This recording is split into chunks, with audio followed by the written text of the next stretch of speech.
What's up, everyone? Hey, how are you getting on? My name's Sai. This is Ash, and we are here for UFC Against the Fence. Tune on in live. We're going to be watching the whole UFC event tonight. We're going to be watching Rodriguez versus Lemos.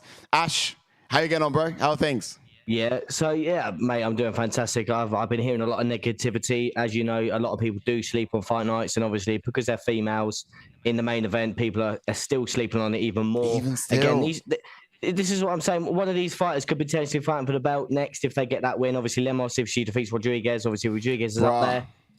And the same with Rodriguez. If she beats Lemos, bosh, we're off to the races with Rodriguez. Mate, here it is. Like, Rodriguez has just been superb so far. She's on an incredible win streak at the moment, and she's going to come up against Lemos, who's been doing the most as well in her division. And at the end of the day, she's got some power advantages as well on her side. And I think a lot of people are arguing that Rodriguez needed to get a contention for the belt.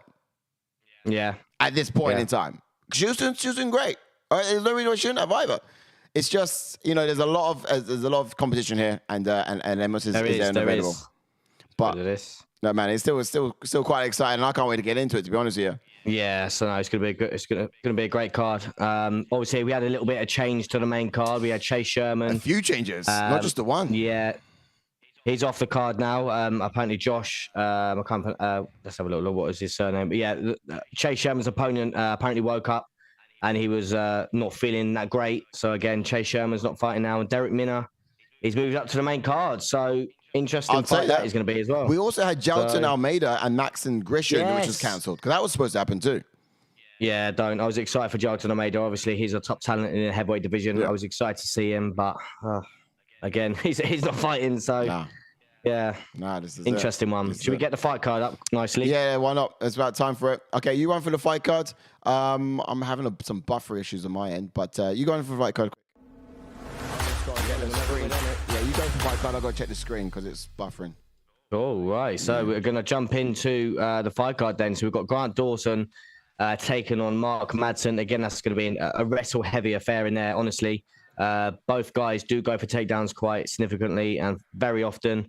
And then we move on to the flyweights where we've got Tagir Ulanbekov taking on Nathan Maness. Again, Maness making his flyweight debut. He was previously at bantamweight. Now he's moved down to flyweight. Interested to see how he does down there in the flyweight division. And then, as we just mentioned, Chase Sherman's not fighting no more. So Derek Minner is taking on Nuadam Dabaiki. So again, that's an interesting one. Derek Minner, submission specialist. I'm interested to see how he does in that matchup. And then in the co-main event, we've got the veteran Neil Magny taking on Daniel Rodriguez. Daniel Rodriguez taking a quick turnaround when he just previously fought. Who did he fight again? I'll get to that in a sec, but I can't remember who fought now. But he just recently coming off a victory there. Again, it was an arguably questionable one. And then, as we just said, we've got Marina Rodriguez taking on Amanda Lemos. Again, if you are in the chats, let's hear you. Let's get the chats up if you are there. Welcome in. Let's get it up. Live chats. Bosh. Right, we're in. Sai's just sorting his end out because he's having a bit of trouble with the old... I think is the Virgin Media he's having a bit of trouble with. But Wales to New Jersey, welcome in, buddy. Hope you're doing well. Again, I'm excited for this card.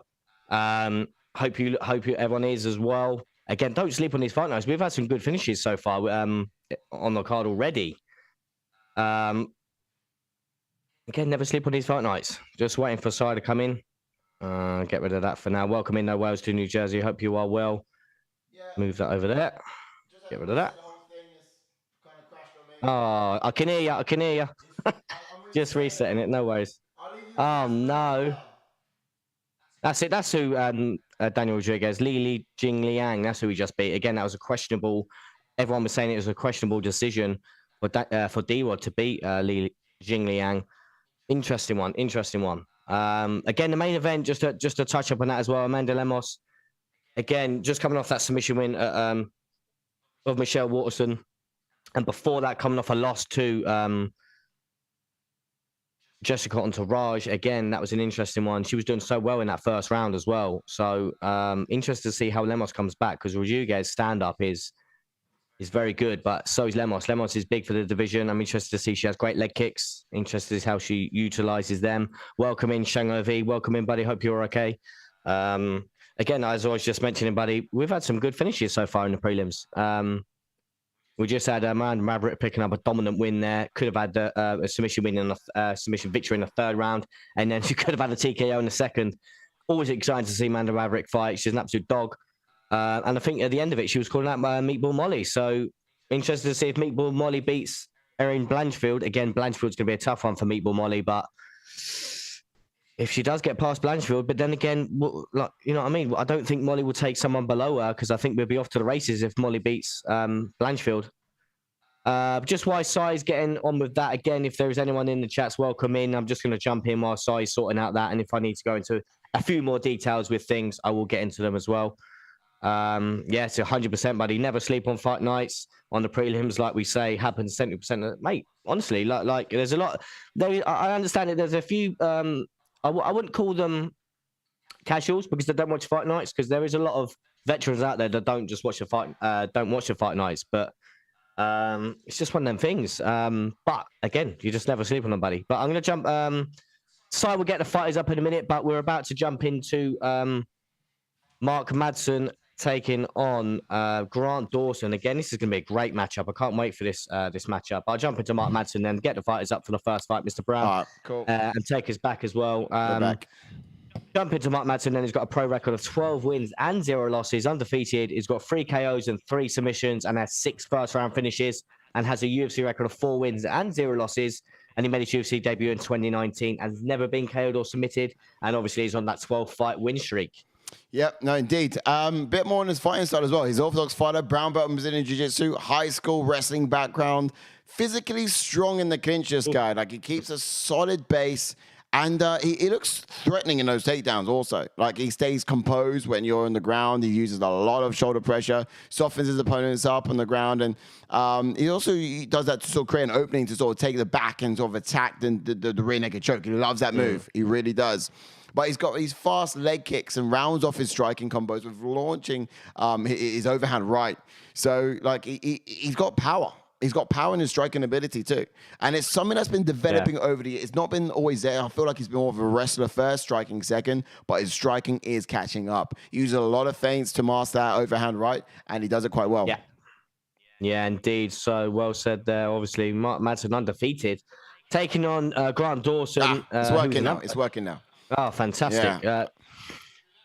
Jumped on to Grant Dawson there. He's got a pro record of 18 wins with only 1 loss, with 4 KOs and 12 submissions, and has 7 first-round finishes, and has a UFC record of 6 wins and 0 losses, and made his UFC debut back in 2019, and also was on the Dana White Contender Series in 2017, and has won 9 of his last 10 fights, and 1 being a draw, and has never been submitted. Again, I can't wait to see Dawson in there against someone that can actually wrestle really, really well, like Mark Madsen. Obviously, Grant Dawson, I think his last performance, submission win of what was his name? Gordon, that was it. Gerald Gordon. Again, Gordon, a tough contender in this division, and Grant Dawson was relentless with the takedowns. But you're going to get into the style of Grant Dawson now. Yeah, absolutely. Yeah. So he's an orthodox fighter, brown belt in Brazilian Jiu-Jitsu, and he's a talented grappler too. This guy, like, he's difficult for opponents to win a position on him when he's sort of fighting out off of his back, because he's quite good on the back foot. But he's got this great use of footwork too. Like, he's cutting his opponents off and pressing the action in close range. He'll make it dirty. Like, he'll fight behind very there's very sort of physical with those elbows, but he's fighting behind that jab quite often, and he's sort of like allowing you sort of get a little sense of comfort, or what's that word I'm looking for? Just you're getting comfortable coming forwards, and he just stings you as he sort of jabs right back, But in those close range, it'll make it dirty for sure. Comfortable with that stand up, but his hands look stiff at times. With Choco Moisés. Yeah. Oh, yeah, of course. So I was just saying Thiago Moisés in the corner of Grant Dawson. Was that Thiago Alves as well? Mate, he's got all the players. Thiago Moisés there. Is that Thiago Alves next to him? Oh, sorry. You're about Thiago Santos? No, it's all right. Okay, it's different. I can't. Yeah, no. I can't tell. The welterweight division. I can't tell from this angle. Can't see too much. But No, either way. The point I was just getting on was basically like from like full guard. He's no submission threat, but from a wrestling point of view, he would actually smother you to a win basically. So he shouldn't take it lightly though. He takes you down. You know, you should definitely be afraid of that situation because the frame of this guy, there's no getting up from that. It's too tough. Yeah, so true. But I tell you what, I expect from Mark Madsen, though, is obviously, as I said a second ago, it's a wrestler versus wrestler matchup. Yeah. Interested to see if they cancel each other out, as usual, in these kind of matchups. Wrestler Sometimes versus wrestler. It happens, doesn't it? Sometimes it cancels each other out. Sometimes there is one that little bit more slicker. But whilst Mark Madsen's striking is improving, I feel like he needs to wrestle in order to thrive in this fight. And the physicality of Grant worries me if he opts to grapple. Yeah. When standing, Mark has great movement. However, if he does wait a lot, he's going to throw low calf kicks. As you mentioned a second ago, in his fighting style, throw them calf kicks forever to find his range, most likely. Yeah. Of course. On the feet, I would give give it to Mark, but on the mat, I think I'd give it to the Grant, just that slight edge. But Mark needs to be the brawler in this. If he does hit the mat.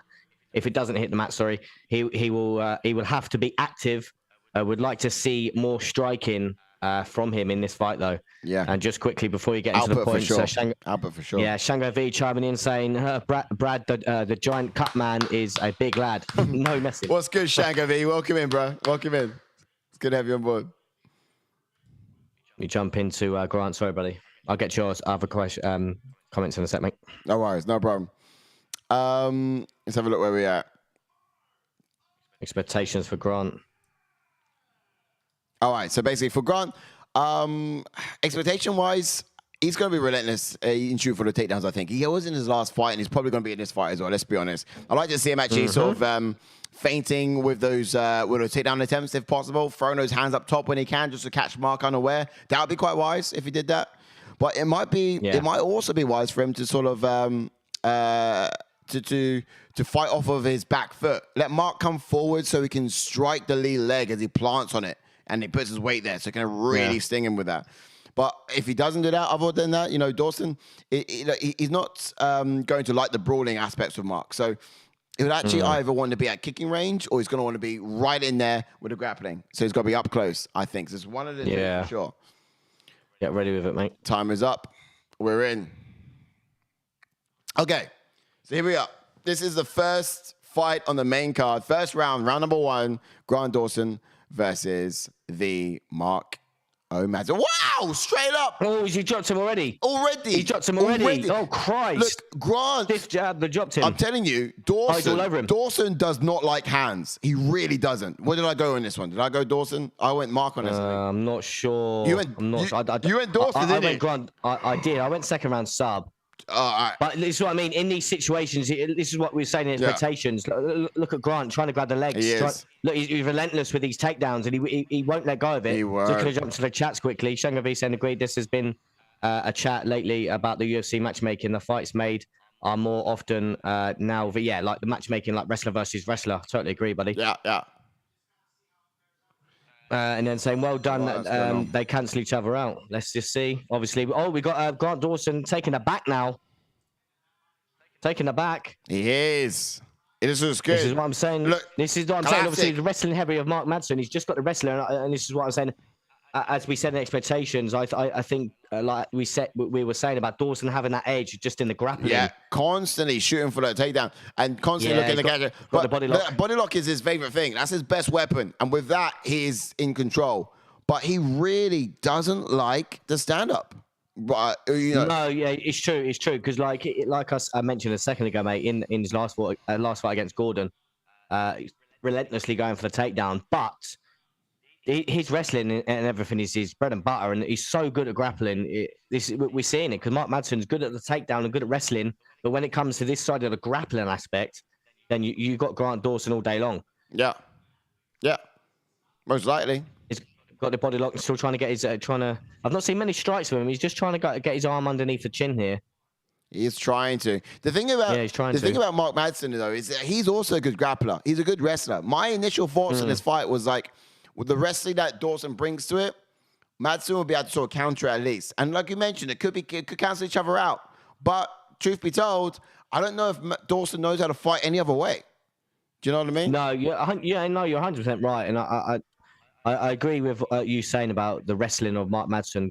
It could like the wrestling. If it's takedown in the middle of the octagon, Mark Madsen will probably get it. Yeah. But if you're up against the cage and things like that, and you're trying to go for trips and things like that, that's where Grant Dawson's grappling is so good. Yeah.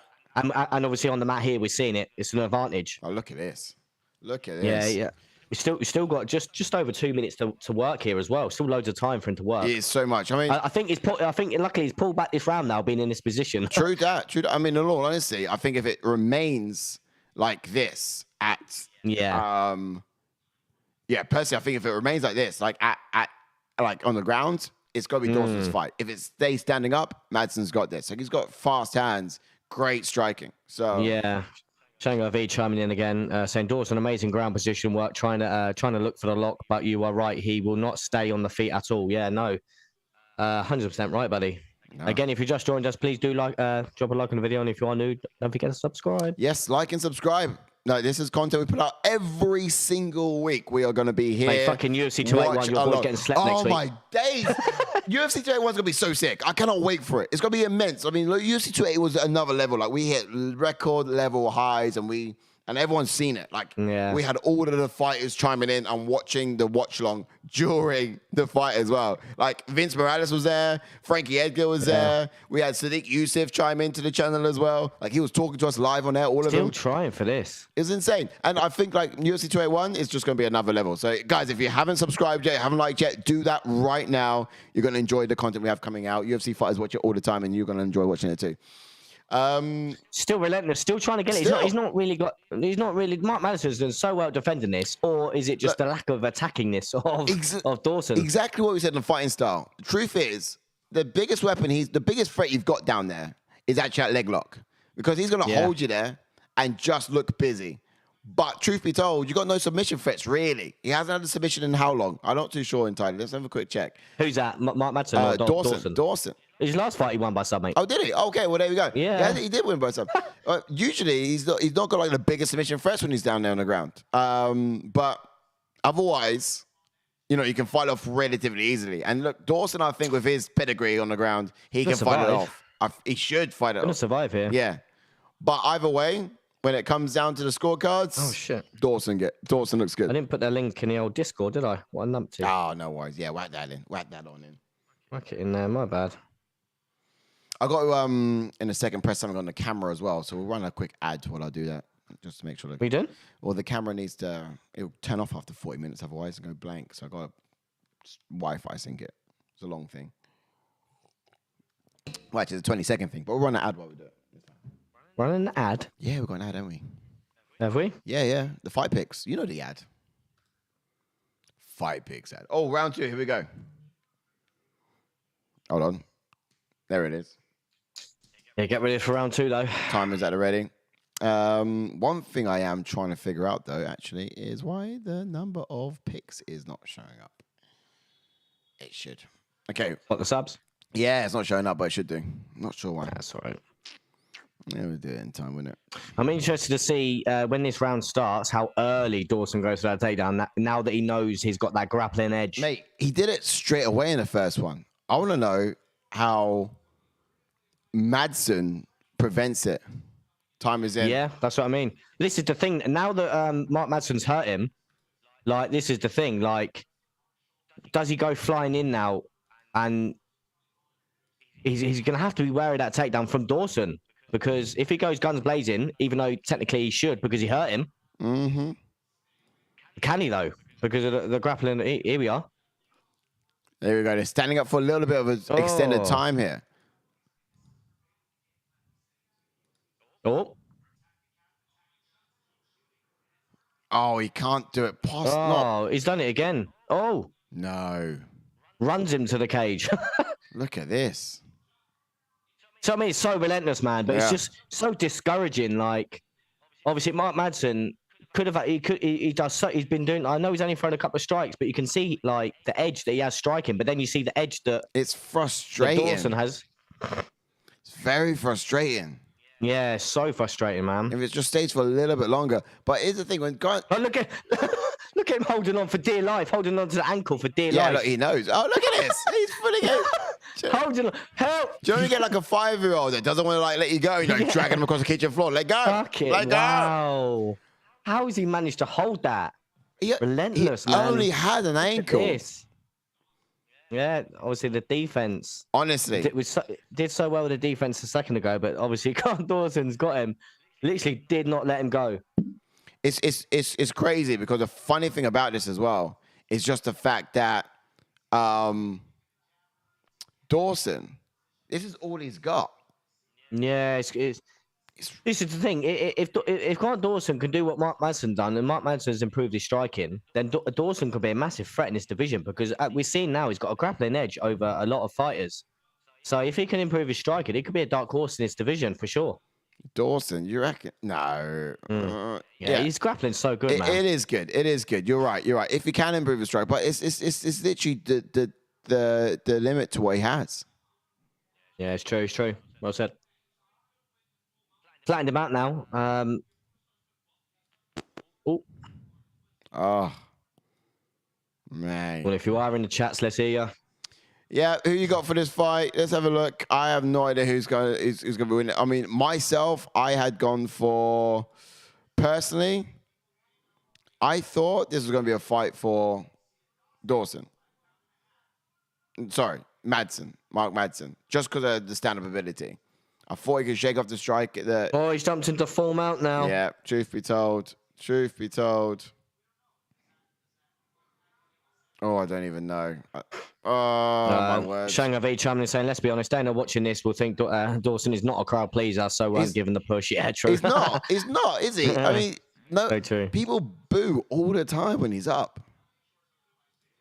Yeah, saying Dawson win for me. It's all about the groundwork. Yeah, it's just too relentless, mate. And it was like Jared Gordon is so good as well as Dawson in his last outing. Yep. But look what he did to Jared Gordon. Jared Gordon is a great grappler himself. But it's just the relentlessness of Dawson. He's so relentless. He's just always on it. This is second round. He's literally just won by smothering. It looked like Madsen had him sort of like... Yes, Wells, New Jersey. Welcome back in, mate. He says, damn, Dawson is so high-level wrestling. Yeah, man. It's just his grappling is on another level. On another level, mate. I'm buffering. Unreal. I'm buffering a lot. Oh. What, you were not watching it on the app? I am, yeah. I am. It's buffering. Oh. It's buffering again. I'm having issues with it. It's just buffering again. Dropping behind. Oh, I think I've fallen off the time now. Yeah, so on my screen, we're at 57, 56, never 55. Never challenged Dawson in a twister. There's Shangavi. Oh, don't you dare. No. When we get... This round has actually flown by. Yeah, when we get to 0, I'll refresh it, but I think I am about 20 seconds out from what I've got. Yeah, I don't think nothing's going to happen, mate, so I'll just wait till yours. Obviously, wait till the end of the round, mate. I don't think anything... I'll refresh it in the round because really. I think I'm behind by a bit. It's dropped back a bit. I'm not sure why. Well, I did say second round submission. It's not going to happen. Welsh, New Jersey coming back and say Madsen won silver medal in the Olympics for Greco-Roman wrestling. Damn, yeah, no, this is what I'm saying. But like, this is where like you can determine. This is why it's so good, and I love this sport because the terminology of like grappling. Some people think, oh, like the person that's got the better wrestling is going to have the better grappling. Yeah. But like someone that's like when it's the fights in this scenario, the grappling is like different when they're on the mat, if you know what I mean. Yeah. Not when they're standing. And Dawson's showing his levels of that grappling aspect. I can see that. Oh, it's the same. It's his hands going out. Big shots in the last couple of seconds. I don't think nothing's going to happen from it. No, end of the round. All right, let me get this refreshed. You go refresh that. Yeah, but this is what I'm saying as well. You can like a lot of people when they were saying the Charles Oliveira versus Makhachev, a lot of people would say the grappling aspect would go to Charles Oliveira. But then when the fight's on the mat, look at what Islam Makhachev like. He's just so strong and so good at passing, and that's where it gets a little bit significant, and a little bit it changes the aspect of the grappling, and we're seeing this in here as well. Love you, Welsh, New Jersey. Come on, so I get back. You got to get back for the timer. God, I got my boy Frankie Edgar fight next week. I'm so nervous already. So nervous already for Frankie. When's your time? My time's about to start. About to start, yeah. Yeah, cool. Oh, I'm nervous for Frankie. I can't sleep. Are you ready? So nervous. Let's have a look here. So we're about to start. We're in. Time is up. We're in round 3. Wow, it went fast, didn't it? Yeah, that round went quicker than the first. Yeah, it did. Oh, heavy leg kick from Dawson. Oh my goodness. That was a heavy one. You're right. Yeah. You're right. It was a heavy one. Teep kicks. This is just. Yeah. See, the thing about Dawson is he either says at kicking range or he's all the way in. That's what we said in expectations. Yeah. So true. One of the two. He doesn't. He rarely uses his hands. His hands are so slow. His hands are actually really crap. To be honest with you, I'm not gonna lie to you. What, mate? They are. His hands are really crap. He's got nothing when it comes to the throwing of the hands. Spilling artillery a minute ago. They come really slow and they come on like. Oh, leg kicks. Oh. Oh, dropped him in a leg kick. No Eating way. up that leg kick. Oh, he's not holding back on that leg kick. No, Madsen. Oh. Well, this is it. This was it. Let Madsen plant on that leg kick and just chew it up. Why are we doing this? Like, you're winning the fight, mate. You don't need to go after it. Wow. Oh, the leg kicks. Christ. What's Madsen doing? He just. Why are we spinning back fisting for? You're winning the fight. Mate, Madsen is just eating everything. This is bad. I picked Madsen. Oh, this is bad. Madsen's got to bang. He has to bang. He's never lost a fight either. No, it's true. Nor's Dawson in the UFC. Oh, he dropped him that leg kick again. Ooh. Mate, I'm shocked. Ooh. Madsen did not turn up today, and that's disappointing. That's very Sherman saying, disappointing. thing is, with Makhachev, he can strike a bit too, but his ground game is getting on par with Khabib, so he's going to take. So yeah, 100%. That's the thing as well with the difference. Just quickly, while Dawson's in full mount here, I think Makhachev on the feet takes his time a lot more than Khabib because Khabib goes for the takedown straight away. Yeah. So, but obviously Makhachev's confident in his feet. Oh, he's got a full mount here. Full mount here. Oh, look at this. Oh. Look at this. Oh. That's a tap. It's going to be a tap.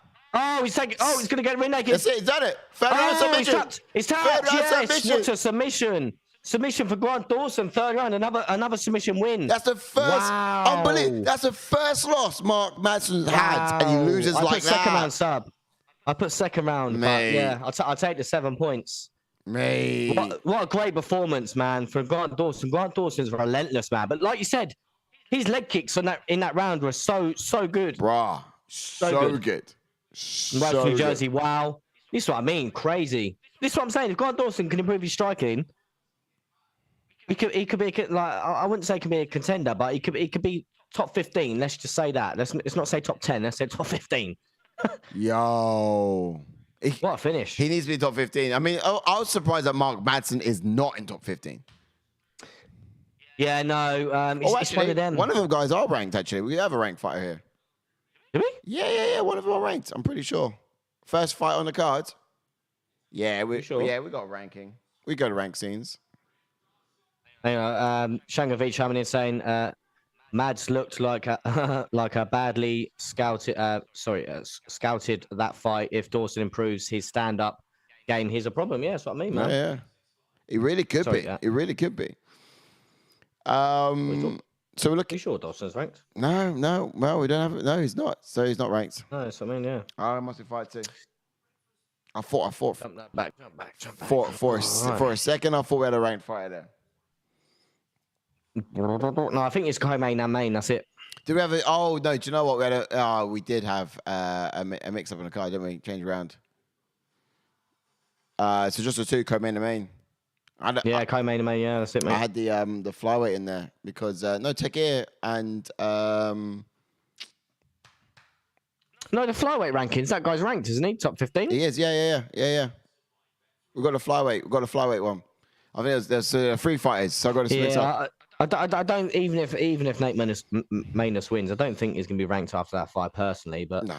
you know, if Tagir is ranked. Tagir wins, then yeah, potentially he could fight someone else. Yeah, we can have a look at that.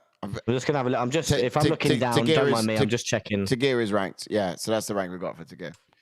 Nothing of fight picks is loading yet. No scores have been added. Obviously I went around 2 sub there. Did anyone else go submission for Dawson? No, someone round 2. Only one who went submission. Rah. Wow. Okay, I'll take it. You got it? Yeah. Who did you go for? Did you go for Nate, or did you go for the other geezer? Tagir. I went for Tagir on this one. Oh, how dare you go against our boy? Yeah. How dare you? Yeah, I went with Tagir. I'm telling. I'm grassing you up. We don't have Chase Sherman anymore, do we? No, we do not know. So Darren Miller is stepping on for that one. Pretty high hopes from Darren Miller. I think he's going to be doing good. Yeah. Chase Sherman. We'll see how it goes from there. Then we got Daniel Rodriguez and Neil Magny. Oh, it's going to be exciting. Oh, mate, there's fight cards. I missed it earlier because I was trying to get the thing just sort of dropped out, and I'm having some issues with it like twice already. But we're doing good. But this whole week, I've had some really nifty Wi-Fi connection. I'm trying to do homework when I get home, and I might get home like 11 o'clock and do homework from like 12 till like 2 a.m. And Christ. Yeah, but still, it's like it just drops out. Like internet doesn't want to work at nighttime. It just doesn't. But so far, we seem to be good. Difficult as anyone out here. Oh, I doubt it. But do you know what? He's had an incredible streak so far in the UFC. So to think that he's not been like he's not had anyone he's not in top 15 yet is wild. His last fight was against Jared Gordon. He hasn't lost since like 2016. Why is this guy not ranked? How many wins is that in UFC? 1, 2, 3, 4, 5, 6, 7 wins. He's not lost in the UFC. No, he's not lost yet, and he's been in UFC since 2019, and he's not ranked. This doesn't make sense, but I can tell you why. He's a boring fighter.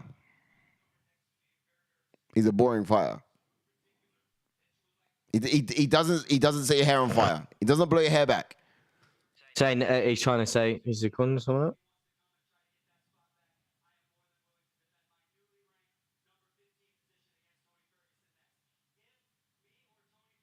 He's calling out Tony Ferguson. Did he? Yeah. Oh, wow.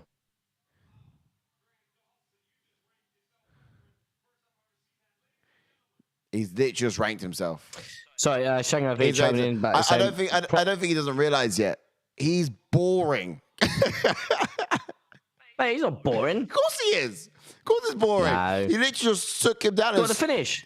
Yeah. Got the finish, he mate. He got submission, yeah, but you see our reaction? It's like, oh, wow. But I've got the finish, mate. Yeah, but still, the guy is like, he's boring. He just wrestles. So's your boy Izzy, mate, all right? Listen. No, Izzy's not boring. He's a style bender, and he's got so many styles. Right, let's jump into the chats then. Go. Props due to the new Modern Warfare game clogging up the net. Yeah. You on about your dodgy connection. Oh, yeah. I mean, mate, I can't wait for Modern Warfare 2. Warzone 2, saying he won't be ranked until Dana sees money. Yeah. No, he won't be. I mean, no, but I actually think he will be ranked number 15. I don't know who's ranked number 15 at lightweight division. Look, by now he has to be, surely. But let's think about this. The guy is undefeated in UFC. He's been fighting in UFC since 2019, 3 years, and he's still not a ranked fighter yet. Why? Because he's boring. Like he just wraps people up, and the amount of times the crowd boos, like no one wants to see him fighting in the top 15. No one wants to see him doing. What I will say is though, I will give it to him. At least he doesn't go for the takedown and sit there. He always tries to advance. Yeah, true. He was always trying to advance, and obviously we saw that because he got the sub. Yeah, but if he gets the back, we've got our boy Nate Maness. If he gets the back, come on, Nate Maness. He's been on the channel. Let's go, Nate Maness. Come on, Nate. Let's go, Maness. Make his flyweight debut. Oh, Maness is a man. Maness is a boy. He's looking a lot better than he did during the weight. Look at him go. He looks so drained, but he's put on a bit of he's rehydrated and he's looking good. Looking in good shape. Have you heard any more about Lemos? Because Lemos looked pretty gaunt. No, I've not. In her weigh-ins. And her Shanghai V saying fighting in the prelims against Tin Cans early days though. Yeah, that's probably why he's not been ranked. Yeah, true.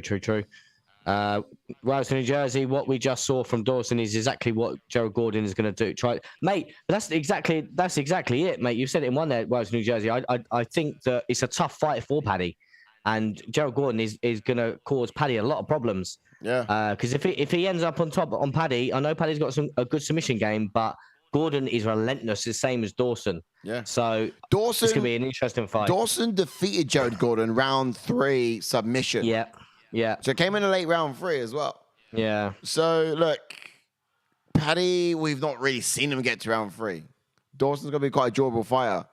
Paddy, Yeah, Gordon can. Why- That's what I mean. It's a tough fight, man. why? Yeah, sorry, Gordon. Yeah, but why Dawson didn't call out Paddy, I don't know. You know what I mean? I mean, because there's a fight already matched up with him. I don't. Yeah, but this is the thing. It's gonna happen quite. I don't know. It's gonna happen quite soon, but still, I mean, he called out Tony Ferguson, and I just. But he's all the way down there in the rankings, though. So if Dawson gets someone like Tony, he's up there now. Yeah, but Tony's still a name. Do you know what I mean? Yeah, no, I agree. I mean, Tony's someone who's going to be like, Conor McGregor's down in the rankings, but he'll still fight someone in top 3 if he comes back again. Do you know what I mean? Yeah, 100%, mate. Yeah, it's not right, but it's still what's going to happen. And the same thing with Tony Ferguson, he's the name. So at the end of the day, if like the fact Dawson's called, I don't know. It's wild. I don't know. It's real ambitious, but wild. Yeah, Shango V chiming back in saying big task for Paddy. He's not looked in control in his UFC fights yet, which is a worry. Yeah, it's true because obviously Jordan Levitt was the one that took Paddy down and controlled Paddy. And if Jordan Levitt's doing that, what is Gerald Gordon going to do? Interesting, man. Interesting stuff. Here we go. It's gonna be interesting. It's gonna be a tough one for Paddy. Definitely one of his tougher matchups, but still.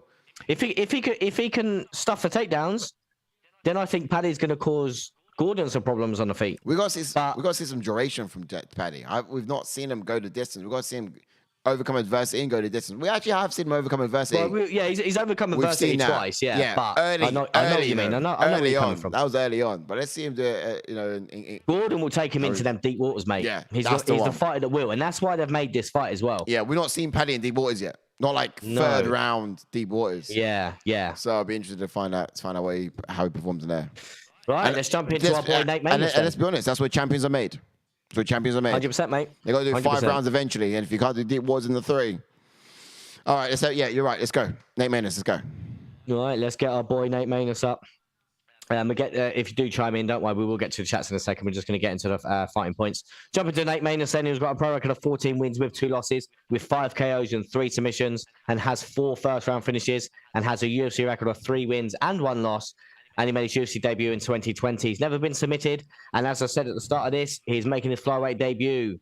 And obviously, he's only lost 1 in the UFC, and that was to Umar Nurmagomedov. Again, it's no slouch to lose to, if you know what I mean. So, but he's making that jump down to flyweight, and he's fighting the ranked guy already. So it's going to be an interesting one. Again, it's another guy of Khabib's team. So, yeah, absolutely. Let's hope that power of his can sort of like translate over to this division as well. Yeah, because he's got some power. It's going to be insane. I'd love to see it in this matchup too.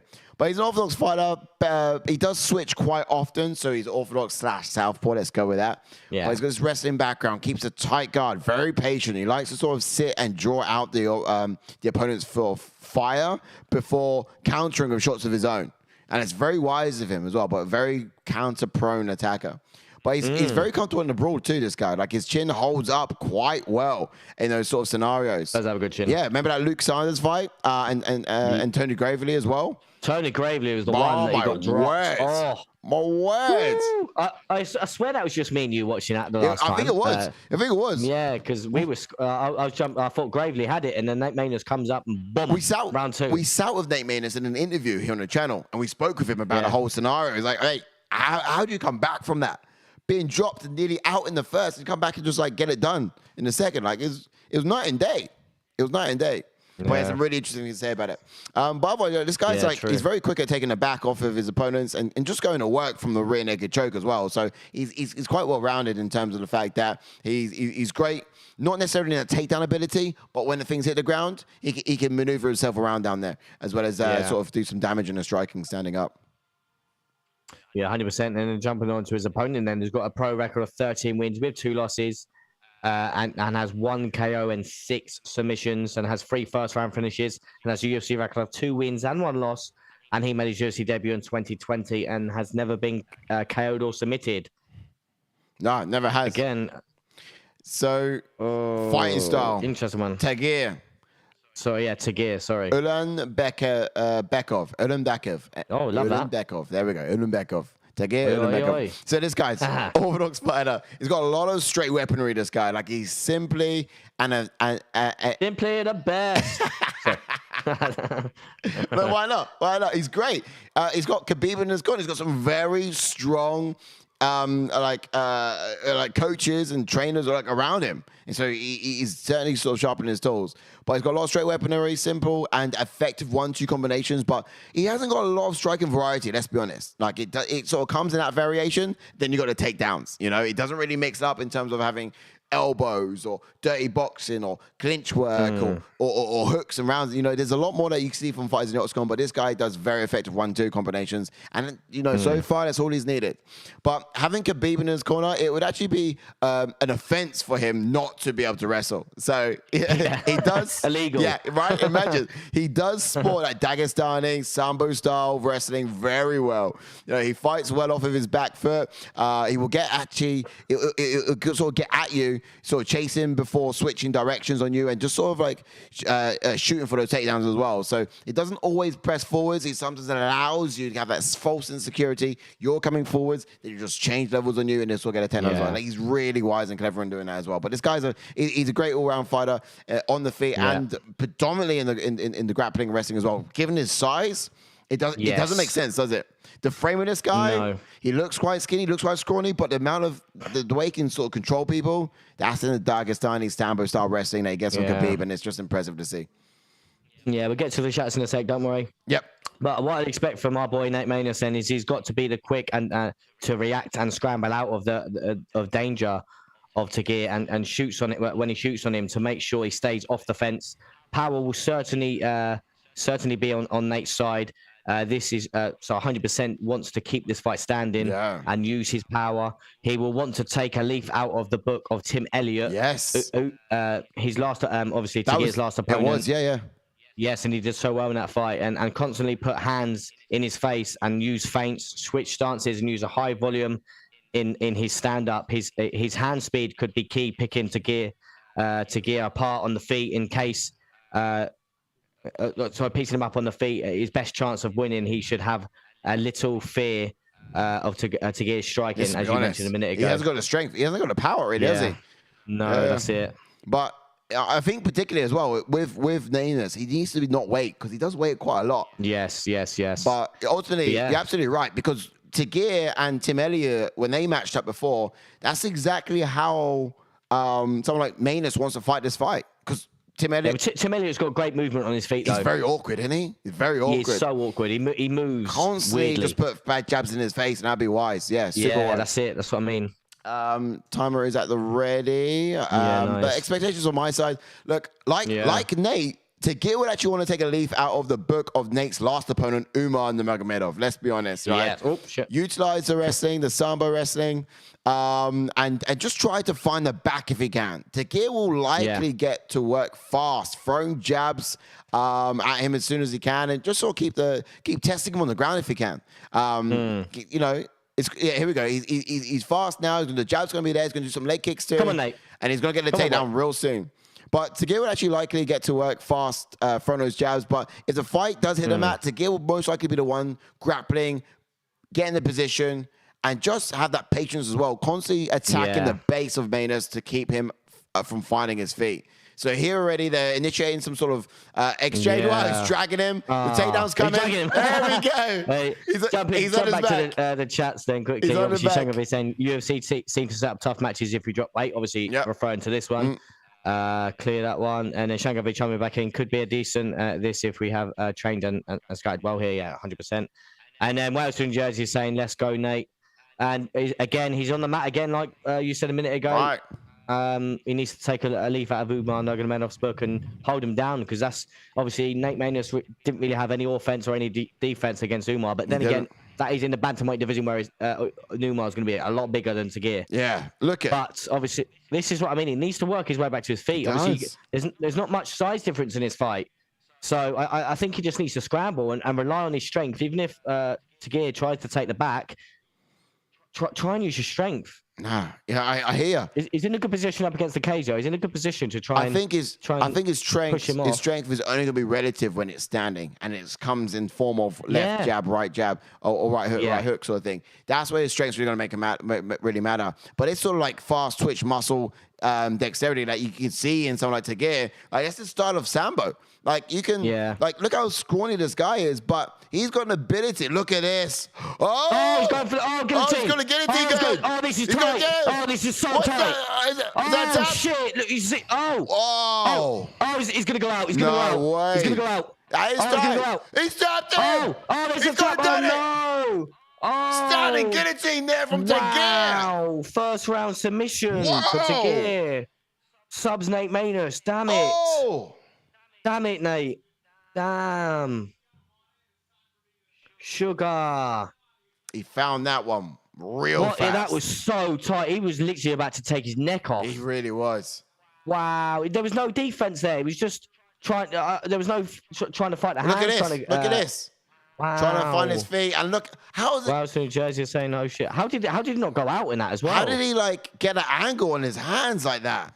Yeah. That's Chenga V, Dagestan style holds from anywhere and dangerous, man. Yeah, that was a fucking dangerous guillotine, man. Bro. There you go. Shit. This guy's no joke. This is what I'm saying. Obviously, just scramble to try and get back to his feet and just wrap that neck up. Look, you better believe, right? Someone like, look at this honorable man. Someone like Tagir, who's got like someone like Khabib in his corner, coming off of a loss against Tim Elliott. You're going to be hitting the drawing board real hard, real fast, and you're going to be looking at why did you lose to someone like this guy. And fundamentally, look at ways of coming back from him. And you're going to patch those errors. He is absolutely coming out tonight looking better than he did the last time out. And he's going to do that continue ever since. So you get a loss in someone in their camp, then you're going to, next time they're out, they're going to be 20 times better. And glad about that. I can't lie to you, brother. He looked real good tonight. Real good. That was so fast. No, you can't complain about the performance. Obviously, Nate did quite well on his feet, but obviously it's just some fighters, they have that weakness, and obviously Umar's sort of given everyone a path to victory against Nate. But Umar took to the third round before he could do it. He did. He has, though. Tagir doing it in the first round. Does that tell us something about this guy's ability in comparison to Umar's? Is he? Nate will be back, though, 100%. I think it's the weight class for him. Yeah. 100% is the weight class for him. But again, he's going to go back to the drawing board, and he'll be okay. Yeah. He'll be okay. The thing is, Nate's really good. I mean, yeah, that's what I mean. He's so like it does annoy me. Obviously, you can see the talent. He's got great striking. Look at it. Look how good he shape wise he is. And I just want to see him stand up. Yeah. If he had to stand up fighting in the octagon, I like his chances far more. Let's give him a couple of them, build his confidence, and we can have some wrestling a bit later on. But obviously, Shango V, that's some gym team growing more and more. Yeah, obviously the Khabib team growing. Yeah. Look at this guy. So Umar's in the same team, right? Umar is also in the same team as Khabib. Yeah. So Umar would have been. Oh, he's not ranked. Tagir is. He's not ranked. Let's have a look. We're going over to the flyweight. No. Flyweight rankings. Oops, I just had it up. It's just come back. Here we go. It's come back. And we have Tagir in at number 15. Yep, Tagir's at... Tyson Nam's in at number 15. Are you sure? I got Tagir here at number 15. When did Tyson Nam get popped in? All right. Well, let's pair them two up. Tyson Nam versus Tagir. Let's do it.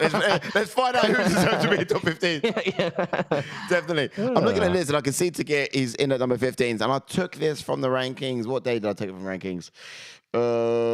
Yesterday. So unless it changed. It's not updated. Okay. I took it from the rankings yesterday or the day before. So why would I have changed between now and 2 days ago? It's true. I don't know why it would have changed. Or you either put him in against whoever's, if he has potentially taken his spot, Tyson Nam, or you could give him into the dog of Mohammed Makayev. He's a new entry, Mohammed Makayev. He's in number 14 now. So do you give him Mohammed Makayev? Obviously, it's an interesting one. That could be. There's two potential, obviously, 14 and 15, Tyson Nam or Mohammed Makayev. Anything above that, I don't think you want to give him, or you could give him someone like Sumadaji to coming off a loss, though. Sumadaji? Who Do you knows? think so? I mean, Yeah. Tagir at the moment is on, what's his win streak right now? I mean, of course, excluding Tim Elliott, which... He's only just coming off of just one win because he lost to Tim Elliott. Yeah, but prior to that, like, he's been doing the most, and he's had, like, he's been unstoppable in the UFC until that point. I mean, what, 2 fights in the UFC, 3rd fight win, 3 out of 4. Look, yeah, this guy's doing great in top 15. Yeah. What's quite funny is you also had the last fight with Grant Dawson, who's been doing like 6 fights in UFC, win streaks. Yeah, but it just depends who you fight, though, doesn't it? Really, it depends how excited you are for the audience. Now, the thing is, you're in Khabib's camp. You're gonna get matched up against, and now Islam. Yeah, but that's what I'm saying. Islam is king.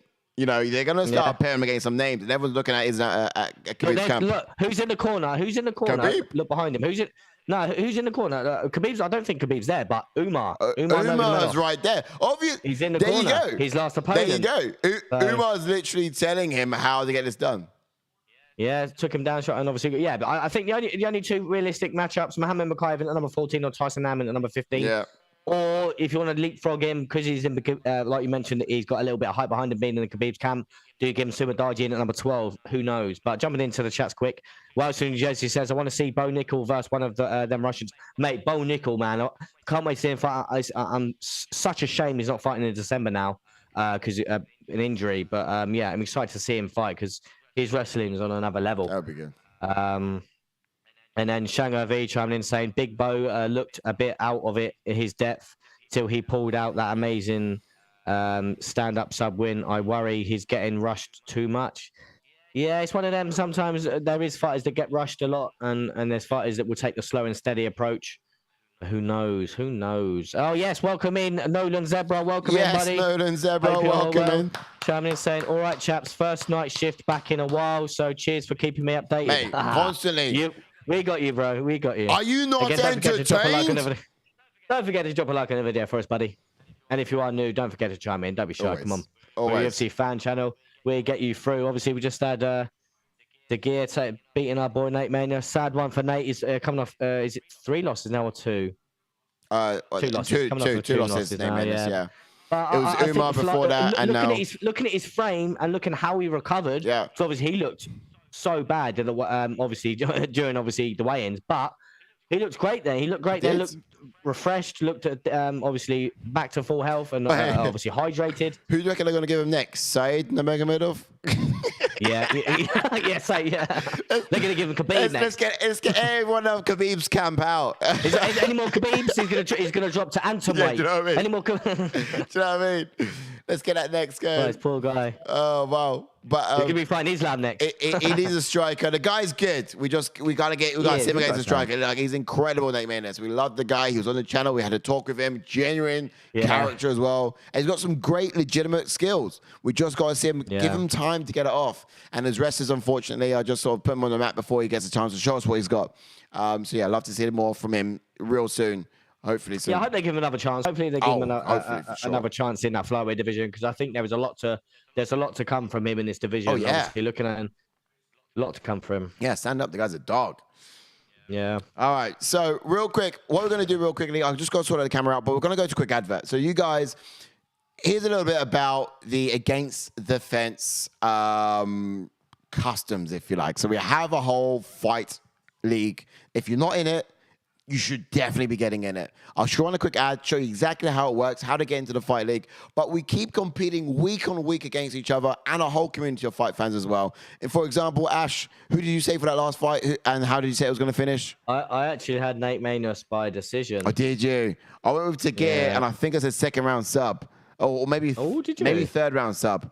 So I would have got like 8 points. You would have got none. Yeah. So that's the dynamic here. We have a good guess basically as to what fight is going to be taken. Educated guesses based on their skills and ability and what we watch in the week, and we get to sort of put our skill set and ability against each other as well, week on week. And you guys can be part of it too. So I'm going to want a quick ad, show you exactly how it works. Join in, get involved in the fun, and make sure you come back here every single week, not just to play along, but also to watch the fights with us as well, because this is the place to be if you're a fan of the UFC.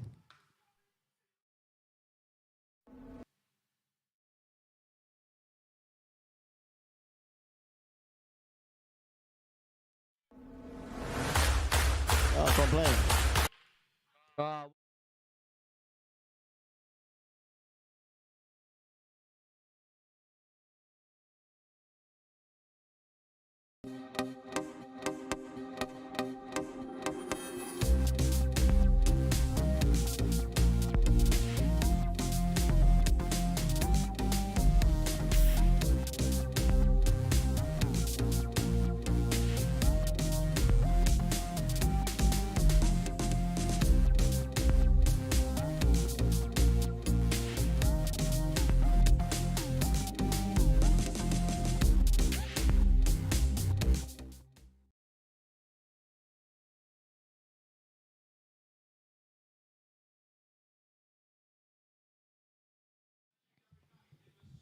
Okay, and we are back. So, real simple, real straightforward. If you're a big fan of UFC, get involved in the app, download it, get involved, and we're going to be doing this every single week, doing the picks. Ash. Jump into... Oh, sorry, go on. We are now going to get into some fights, aren't we? Yeah, we're going to get into Cheyenne versus... Not Cheyenne, Derek Minner. Yeah, against Shailin, sorry. Yeah. I was going to say, so no, it's definitely not two girls fighting. No, Cheyenne. All right, so let's get the pronunciation of this right. So this is Shayilan, but we can go with NS basically, but Nerdanbieke. Yeah, so it's just to that Wales to New Jersey, but obviously we're obviously near at the end of the year now. Obviously, Sai just quickly played that while he sorted his camera out, but it's one of the things now where the app's crashing, and at the moment, it's not even showing any scores at the moment. And we're near enough halfway through the main card. Now, obviously, we've had all the prelims. None of the fights have been added. None of the totals have been added up. So we're going to be looking to do a bigger and better league next year. Obviously, we've got over 60 people in this league. So it's going to be probably over 100 next year. Legitimately. Yeah. But obviously, stay tuned for it. Obviously, you tune into us enough times anyway. So we will obviously let everyone know what we're going to do next year, but we're going to get in a better app next year that will hopefully be better than this, because it's been a shambles last couple of weeks. The points have not been added on sometimes, or a fight doesn't add up. But yeah, obviously you can see the aspect of it, and obviously you know what, me, Son, Jordan, like we get so competitive with it, and obviously we want to be competitive with you lot as well. Yeah. No, 100%. And the idea is that certainly get into the app if you can. It is an app. Yes, you can get it on your phone. You can also, I'm not sure about a website, but it's definitely an app on your phone. You can access it. Yeah, it's definitely an app, yeah. In the details below, you can find the links to the league. So get into the league and start giving it a go as well. Yeah, again, as Ash said, it's not the best one at the moment. It has some teething issues. But otherwise, we've been doing it all year so far, and it's still that little bit fun. But it's all getting part of the experience. So yes. Yeah, that's it. Answer to the question is download it, get involved. Yes to all of that. Anyway, let's jump into Cheyenne then, who has got a pro record of 38 wins and 10 losses with 18 KOs and 10 submissions and 25 first-round finishes. Woof! Hey. And has a UFC record of 2 wins and 1 loss. And he made his UFC debut back in 2021 and is currently on a 2-fight win streak. Obviously, we don't have much... we don't have any info on these guys. We have no because this was a very because they jumped in last minute addition to the card, wasn't it? So we'll go straight on to Derek Minner and do some history points for this guy, and then we're getting some fighting stuff for Derek Minner. But we don't have anything when it comes to Shayilan.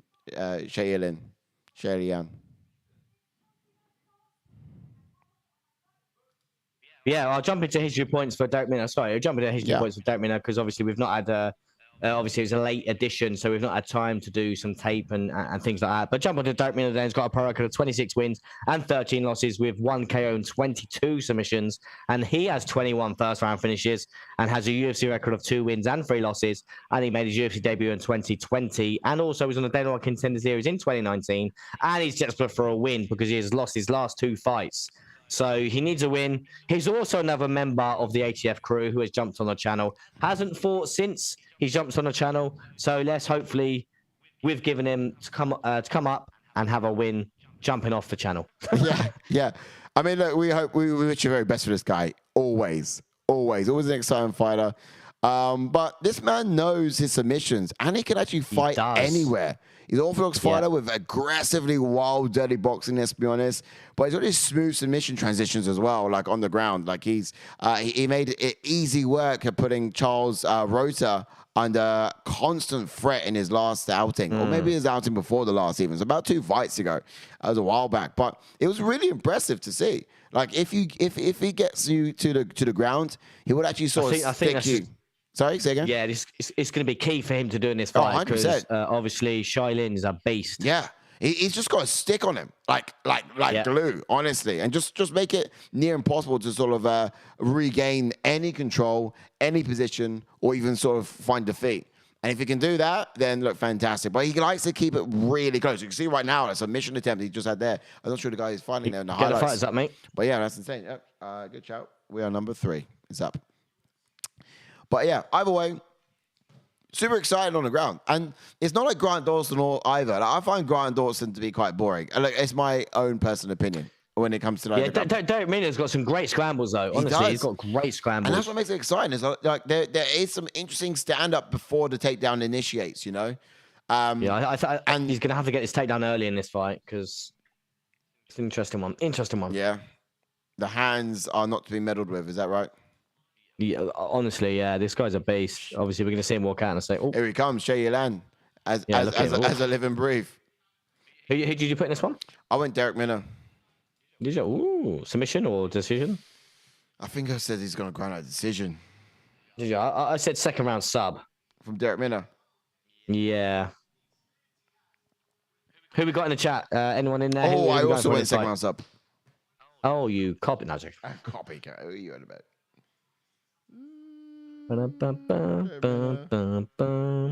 Obviously, we're on 1,590 subs. We're 10 away from 1,600. Hey, you know the drill. Like and subscribe. Get on involved. 10 away from 1,600. We've had such a great year, haven't we? It's been a great year. If I press this, then hopefully you get a prompt to like and subscribe. Yes, you do. 100%. You know what to do. Wales, New Jersey saying what happened to Sherman and Josh. Josh woke up and apparently didn't feel well. Josh woke up and didn't feel like it. Yeah, no, right. That's what he said in his statement on Instagram. Said that don't feel like fight. Woke up, apparently, don't feel like a punch in the face today. Yeah, he was like, shit, fucking, I'm not fighting Chase Sherman's got a win. Oh. No, apparently woke up basically sweating or whatnot, and heart was pounding or something. Yeah. So, yeah. No, we spoke to some fighters. Basically shitting himself. Yeah. We spoke to fighters before. One of which I'm talking about here in reference is Nathaniel Wood. We spoke to him about like the amount of times fighters have dropped out on him, and it's happened quite often actually as well. Yeah, it has. Yeah. Or particularly Nathaniel Wood, but it's like from the outside looking in, it's just a fighter drops out. Yeah, we're a bit bummed about it, but really, it's a piss take for a lot of fighters that they matched up with. They kill themselves for getting to weight week in and week out, and when you cancel this late into the fight as well, I do feel bad for Sherman though. Yeah. On the day, the morning of the fight, it's crazy. He had to kill himself to get to a weight class, and it's just like, wait, I'm not fighting. It's tough. It's tough. And once you sort of in the know, then you sort of realize the gravitas to it. And but at the end of the day, look, what Sherman's got to battle with the fact of I can fight and lose, or I can like save myself for and fight better for another day. Yeah. Say Sherman, I mean Josh. But but here's the thing: he's got to make a call for himself, and But either way, I think it's the right call. If you're not feeling up to it, don't get a loss scratched onto your card. Just for the sake of the other fighter to fight. But equally for the other fight, it's just a bum. It's just bum, isn't it? Because seventh fastest submission in UFC featherweight history, 52 seconds. Interesting stat there. We're talking about Derek Minner now, huh? Yeah. Interesting stat. Do you remember when he fought Frankie Edgar, didn't he? No, he said it would be his dream fight. He did. That makes sense too. It makes sense too. I think we talked about how it would be. Schools Miguel's in the chat. Yes, welcome in, buddy. So it jumps over Wales, New Jersey. Let's jump back to Wales, New Jersey.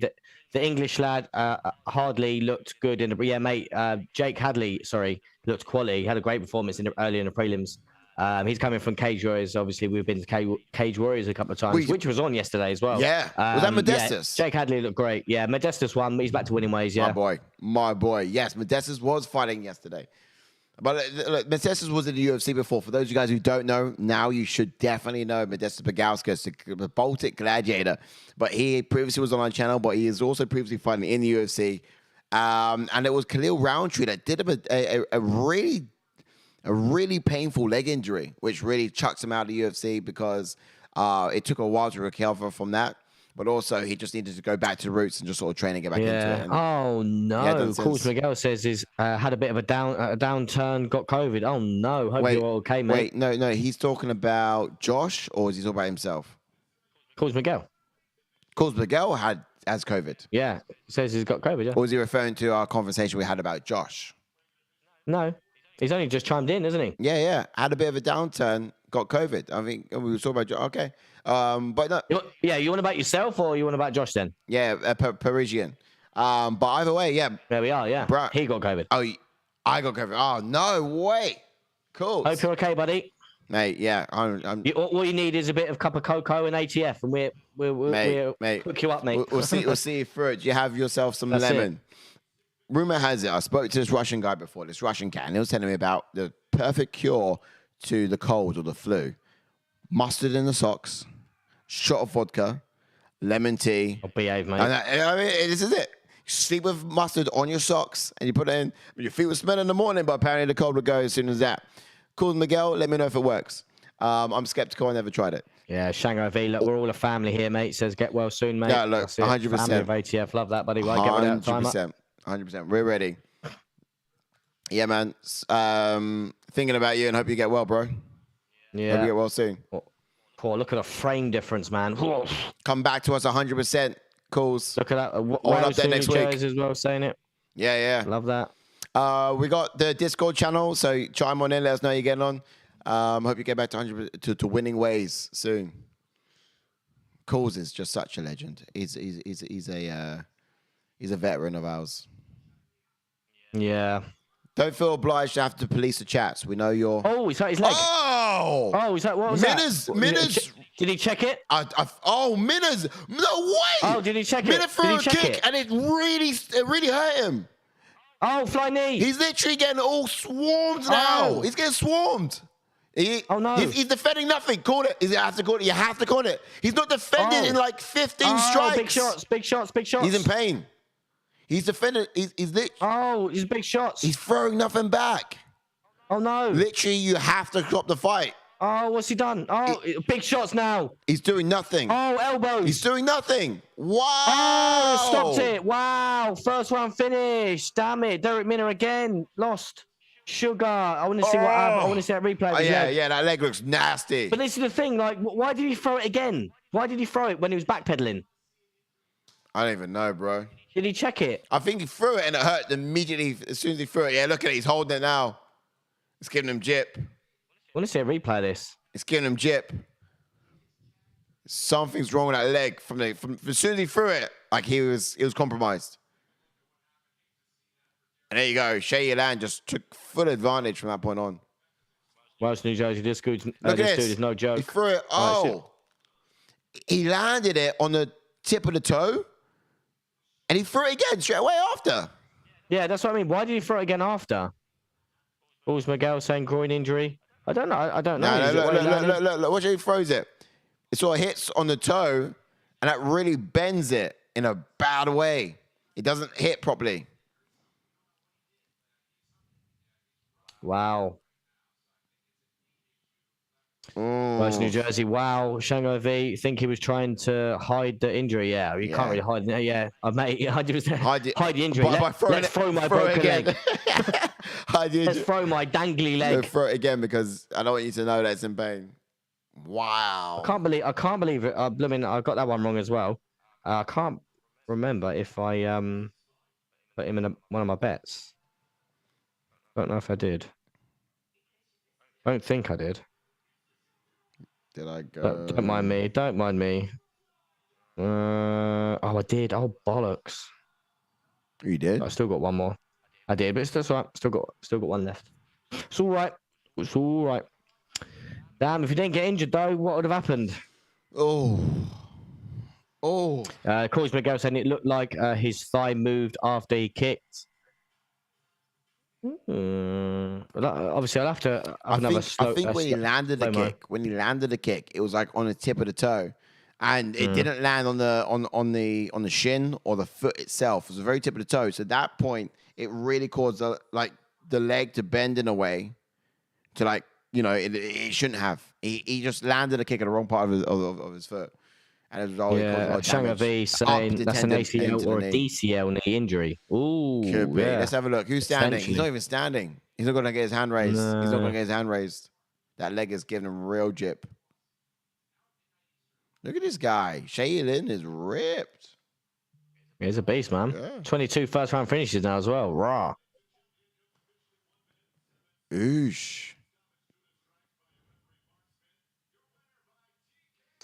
Yeah, look at that. Yeah, well, obviously, DC saying it was the knee. So, yeah, obviously, Shanghai V's right with the ACL then. Yeah. That's going to be a long layoff as well. Obviously, coming off a long layoff anyway. Yeah. So, damn. Oh. Of course, Miguel agreeing with Shanghai V saying it looked like stability went when he landed it. Yeah. Definitely. Wales, New Jersey, that kick connected to. And Cheyenne is made of steel. It sort of connected on the wrong part of his foot. They wanted it to. Definitely does have a good record on him, yeah. But still, he does have a good record. The last win was against TJ Brown. And that was a Sarukin versus Gamrot fight back in June, if you remember that one. Yeah. But ultimately, he's coming on a 2-win streak now, 3-win streak. Not too bad. But that is his third win in the UFC. 4 fights all in all. Yeah. Obviously, he's been elsewhere to get his amazing resume, but so good. He's a beast for sure. Yeah. What do we have to look out most from this guy, do you reckon? What do you have to look out for most in this guy? This guy's got power for days. Yeah. Yeah, is all of his wins so far in UFC have been via decision. So his first knockout in the UFC. But I'm still skeptical of it because I feel like that was marginally because a mistake making by Minna rather than his own skill set. 100%, yeah. Yeah. I think if Minna could have got the takedown, he could have dragged him into deep waters, but we didn't get to see that because of the injury. No. But the amount of injuries we've had late this year is crazy. Well, this is where MMA maths just goes skew with. You know, you could be accurate to a point based on skill set and ability, but fundamentally, anything can happen in the octagon. You can kick slightly wrong, and all of a sudden, you know, you're on the butt end of a either decision win or just getting a TKO loss. Yeah. So wild, honestly. If let's say Derek Minna did not bust his leg in that first exchange, how would the fight have panned out? Standing, or would he have taken it down? Shango V chiming in saying he has the power to blow your knee if his general velocity. Yeah. But you see that a second ago, blanking DC. I thought he was trying to fist pump DC, but he wanted the mic. Oh, really? I thought he was trying to fist pump DC, but he wanted the mic. And I thought, DC's just completely blanked him. Oh, I see. Imagine that. He doesn't speak English either, so that would have been quite awkward just having that sort of like language barrier of like, what are you doing, bro?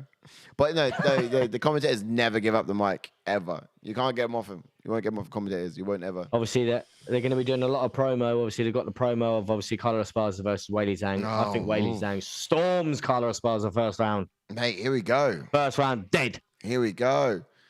First round, dead. That's to happen still. Do you reckon Weili Zhang does that against Carlos Esparza? I thought... Makes it look easy, mate. I thought Rose was going to do it against Carlos Esparza, but Rose was too afraid of the takedown.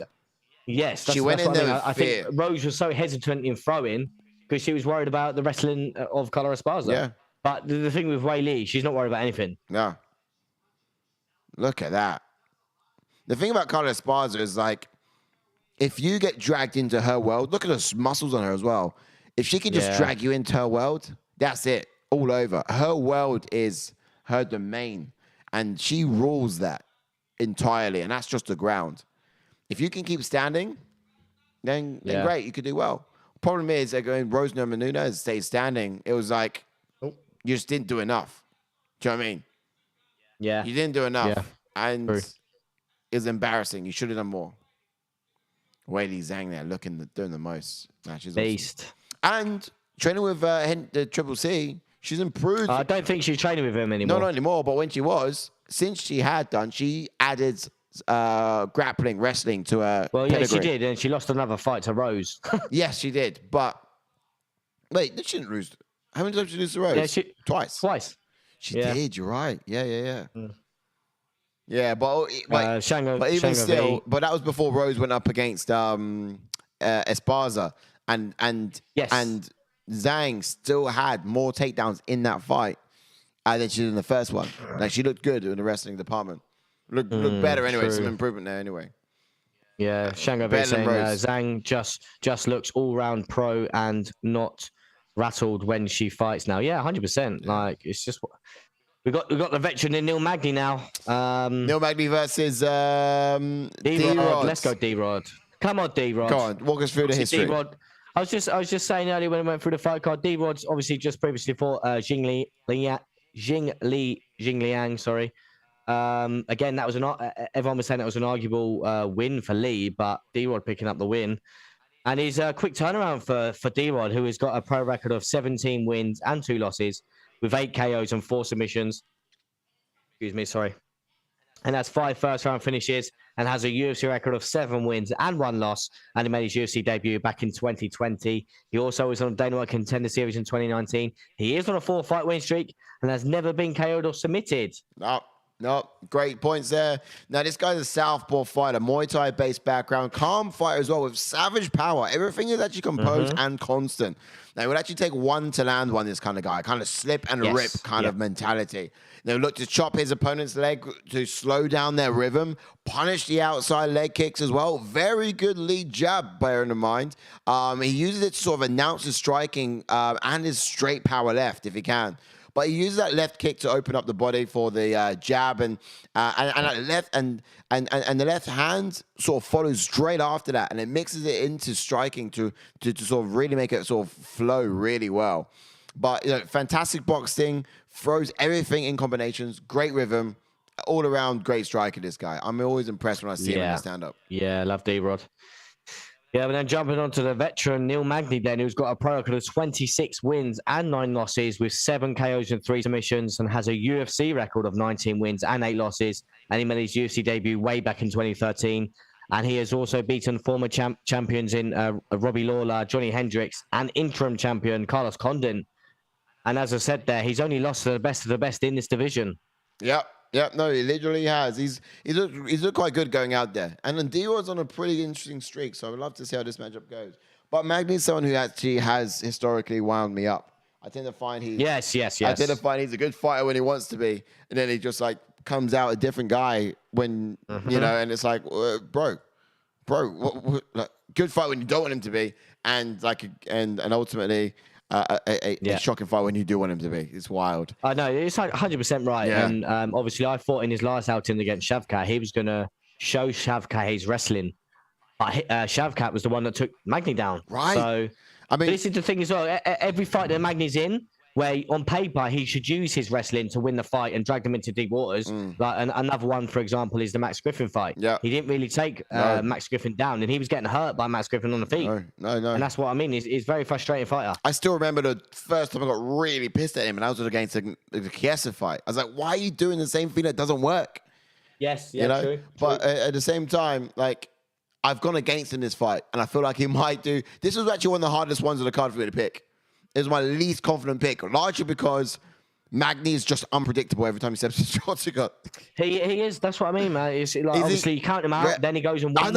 I know. Is he going to go do what you expect him to do? Or is he going to go in there and just, like, forget he knows how to fight, and all of a sudden you're screaming at him from your end, coaching him from your side of the TV? It's like, how do you not know the basics you did in the last fight? So, yeah, he's super frustrating for me. So that's why this was actually one of the hardest ones to pick with. I actually went with someone who's much more reliable, so I stuck with D-Rod. But I ultimately, if Magny turns up like I've seen him turn up before, I'll give it to Magny. But, I can't gamble on someone who's just not that consistent at all. Let's get in some expectation points. Yeah, but I suspect from D-Rod, though, I think he will look to utilize the low calf kick when Magny plants himself into range. Rodriguez usually likes to set up his left high kick, but I think it may be more difficult against the taller guy because D-Rod doesn't look like the most flexible of fighters. No, he doesn't, does he? He needs to stick to his straight punches in this one. Rodriguez is going to want to keep his back off the cage and control the distance from his kickboxing range. Most of his work will be off his jab and that calf kick, as I just mentioned. D-Rod may have the power advantage in this fight for sure, but he might, and his best success jabbing Neil in his face and definitely Magny is not the brilliant of getting his head off the center line. Yeah. So he needs to stick to his jab and move with it, mate. Yeah. I mean, Magny does sport like a really good head movement at sometimes, but it's never consistent and throughout, to be fair. So, yeah, you catch him at the right time. But, you know, I think D-Rod just got to be a consistent, disciplined force, and he can so maybe even break the will of Magny. You know, when you're looking at fighters in the octagon, you've got to put a choice of either breaking them skillfully or breaking a body or breaking a will. And I feel like Magny's someone you can break the will. Like when things go his way, he's in the groove and you can't stop him. But things aren't going his way. His will is very subjective to, is very vulnerable to breaking. But expectation was, I'm not sure if I got his fighting style actually for Magny, but you know, this guy being a brown belt fighter in Brazilian Jiu-Jitsu, tight guard, moves light on his feet as well, hands sort of sit right in front of him, in front of his face as he sort of punches over the top and use that sort of jab to poke holes in his opponent's guard. But he's got really freakishly long limbs, this guy. So he utilizes that a lot. So when it comes down to expectations of Magny, I think they're going to look to find a way of forcing Rodriguez to grapple with him, entering into range with his hands, that sort of long, freakishly arm reach of his. Just keep it high if he can, and just sort of crush into the clinch once he sort of be able to attack him a couple of times. Like he'll use that and open, find an entrance, get that clinch, and just sort of his best work against the fence potentially. Like usually fighters find themselves clinching with Magny because they get frustrated with finding the target. But it actually works in Magny's favor. And when it gets to those close quarters, I do like him in many occasions, provided he's not up against another grappler or wrestler. But against a striker, he does always look good in these exchanges. You know, he does. Yeah, Neil Magny actually sort of have the great cardio in this, fighting long, tends to sort of actually have his style, but against a kickboxer with fast hands like D-Rod, it might be wise for him to sort of be more physical, make this a very physical affair if he can, where he can actually impose his will in those close quarters. So I mean, he's got different styles to get it done at range or up close, and up close might be the one to get the edge here, providing that D-Rod is going to look really good at range, as you mentioned. Yeah, in the pocket at range, you know, you can count Magny to just have the greater volume, I think, wherever you put him. He does have a lot of output. It all depends what Magny comes out. Yeah, that's what I mean. That's it. Like you said, because we've always just seen some of the highlights of Magny, and it's Prime Magny. Prime Magny is a very frustrating fighter for his opponents because he's got that wrestling. He's awkward in the clinch because he's so long. Right. And again, as you mentioned a second ago, he uses his range to his advantage a lot of the time. He really does. And against, obviously, someone like D-Rod, he could grapple with him and maybe take it to the mat where D-Rod doesn't want the fight. And obviously, we saw some highlights of D-Rod there as well. And I'm hoping if it does get in a clinch, D-Rod can use his strength and shove him off and land that left hook of his. And I think if Neil Magny gets hurt, he tends to panic. So I think if D-Rod does hurt him, it could be a long night for Magny. But again, it could be a long night for D-Rod if the right Magny turns up. It's dependent. It is very dependent. Yeah. Either way, but I think you broke it down really well, and that's why I hate picking on with Magny fights. Because that's what I mean. Because Magny is such a dangerous fighter, and obviously he's one win away from having the most wins in the division. He's got 19 wins in the division. Yeah. He's one more win away from having the most in the division, just because of how he's actually a very good fighter. But he's again, at the same time as we mentioned, mate, he's a frustrating fighter. He's decent enough, isn't he? Yeah, right. Jump into some chats there. Obviously, I just clicked on the one a minute ago. Let's go get a quick Welsh, New Jersey. Yeah, no worries, buddy. Welsh, New Jersey said this fight should be good. Magny versus Rodriguez, 100%, buddy. Shango V, Magny looking 10 years older than his actual age. Love that, mate. And then Shango V jumping on what I said a minute ago. Shavkat is a future beast, although once he hits his form and gets get some UFC experience is going to be hard to beat. 100%. Yeah. Shango V. I thought Neil Magny was the one that could take Shango V down to the deep waters, because that's the type of fighter Magny is if he on his day, just because he will frustrate fighters. But again, Shavkat must be the talent that he does have. Wellington Jersey's hand. I've got D-Rod in this one. I agree. I've got D-Rod as well, mate. And then Shango V saying agree. D-Rod for me as well. D-Rod for me as well, mate. D-Rod for me. Shango V saying Magny's arms like Mr. Tickle. Love that. And then my wife tuning in. Welcome in. Hope you are well at work. And Sai's just disappeared to sort his connection out. So soon see if he jumps back in. Again, my phone is in my pocket if you have messaged. Yeah, interesting. I got D-Rod in this one. Hopefully he's in my bet. So soon see Mr. Brown's jump back in. Yeah. I'm here. Just pop the kettle on. Gonna go for another. Oh yeah. Yeah. I'm gonna whack the kettle on next one. Yeah. Next fight. Yep. Charlotte's just chimed in. Welcome her in, mate. Welcome her. Hey in. Charlotte, what's good? Welcome into the chat. Where's Charlotte right now? She at home or she at work? No, she's at work. That's the place to be if you're at work and you're not supposed to be. Fantastic. Hey Charlotte, what's good? Welcome to the channel. Charlotte, what's your picks? Who's get this one? Yeah. Neil Magny or D-Rod? I did have a shave. I was meant to. Obviously, yeah. Did you see my mustache in the old? Bro, yeah. you had a big old mustache with Matt Fafroda. I was just like, right. I was like, oh. What happened? What happened? No, honestly, it started off as a joke because, like, I thought, I'm going to wind Charlotte up and just have a mustache. And then I picked her up from work one day. She didn't even notice when I was in the car. And then when she got home, she was like, "What are you doing?" Did she actually? Yeah, she was like, "What are you doing?" I'm not gonna lie, bro. It was actually quite. I saw it. I was like, "What the hell is that on your face, bro? You got a cap in the corner because you lip. But what's going on?" And then I was thinking, like, actually, you could probably rock that. You're kind of American. All you need was an American accent with it. To be fair. Yeah, no, it was horrendous. It was just meant to be a joke, but then I was being seen at in public. I was like, I'm not liking this. I'm not liking everyone staring at me with this mustache. Hey, bring it back. It adds some years to you. I'm actually gonna go back and watch that Q&A with Matt Fafroda just to look at that mustache. Yeah, it was horrendous. Obviously, Wales, New Jersey says Magny with a 6-inch reach advantage. Is it really? Is it that big? Oh, it's mate. Trust me, it's that big. 6 inches. Well, that's huge. As well. Oh man, no. Yeah, that is. Let's get rid of that timer. But yeah, ready with the timer. Ready to go. Lock everything in. There we go. Herb Dean, Neil Magny with the 6 inches, and D-Rod. This is the thing, as we mentioned in expectations, the one thing that D-Rod can utilize, one, obviously, his jab, 2 is them leg kicks, obviously, with the skinny legs of Neil Magny. So I'm hoping he lands a lot of leg kicks here. From D-Rod, yeah? Yes, but again, this is what I'm saying. Neil Magny, when he ties you up, he's an awkward fighter. He really is. Look at that. Hoping he doesn't. Look at that reach. That guard is just right out there. He's trying to use his hands as a buffer. Finding that range, yes. A, find the range, and B, just sort of catch the hands mid-flight so he doesn't have to absorb them. But here he goes, crashing into the clinch. Didn't quite catch it, to be fair. No, Neil Magny's very active. Hopefully he does that. Neil Magny holding center octagon as well. Like, he's not letting himself get backed up. But at the same time, Magny's not really pressing. He's just trying to find his ins. Trying to find his reach to target. That's what I mean. I need D-Rod to hurt him with his left hook. Obviously, that rangefinder there. Look, Magny. Yeah. Keeping an arm out there with that rangefinder. Of course, Herb Dean's not going to, caution him on those fingers being outstretched and pointing towards his eyes. But they are.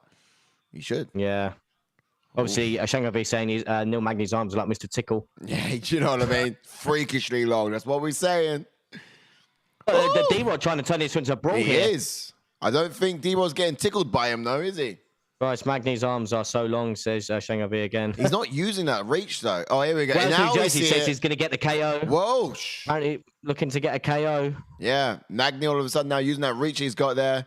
D-Rod's got a leg, and he initiates the clinch. Yes, I was about to say, this could be a good thing, though, D-Rod trying to turn it into a brawl, because he's in close. It is, but he initiated the clinch, which is definitely not a good thing for D-Rod, but a good thing for Magny. There we go. They broke it back up.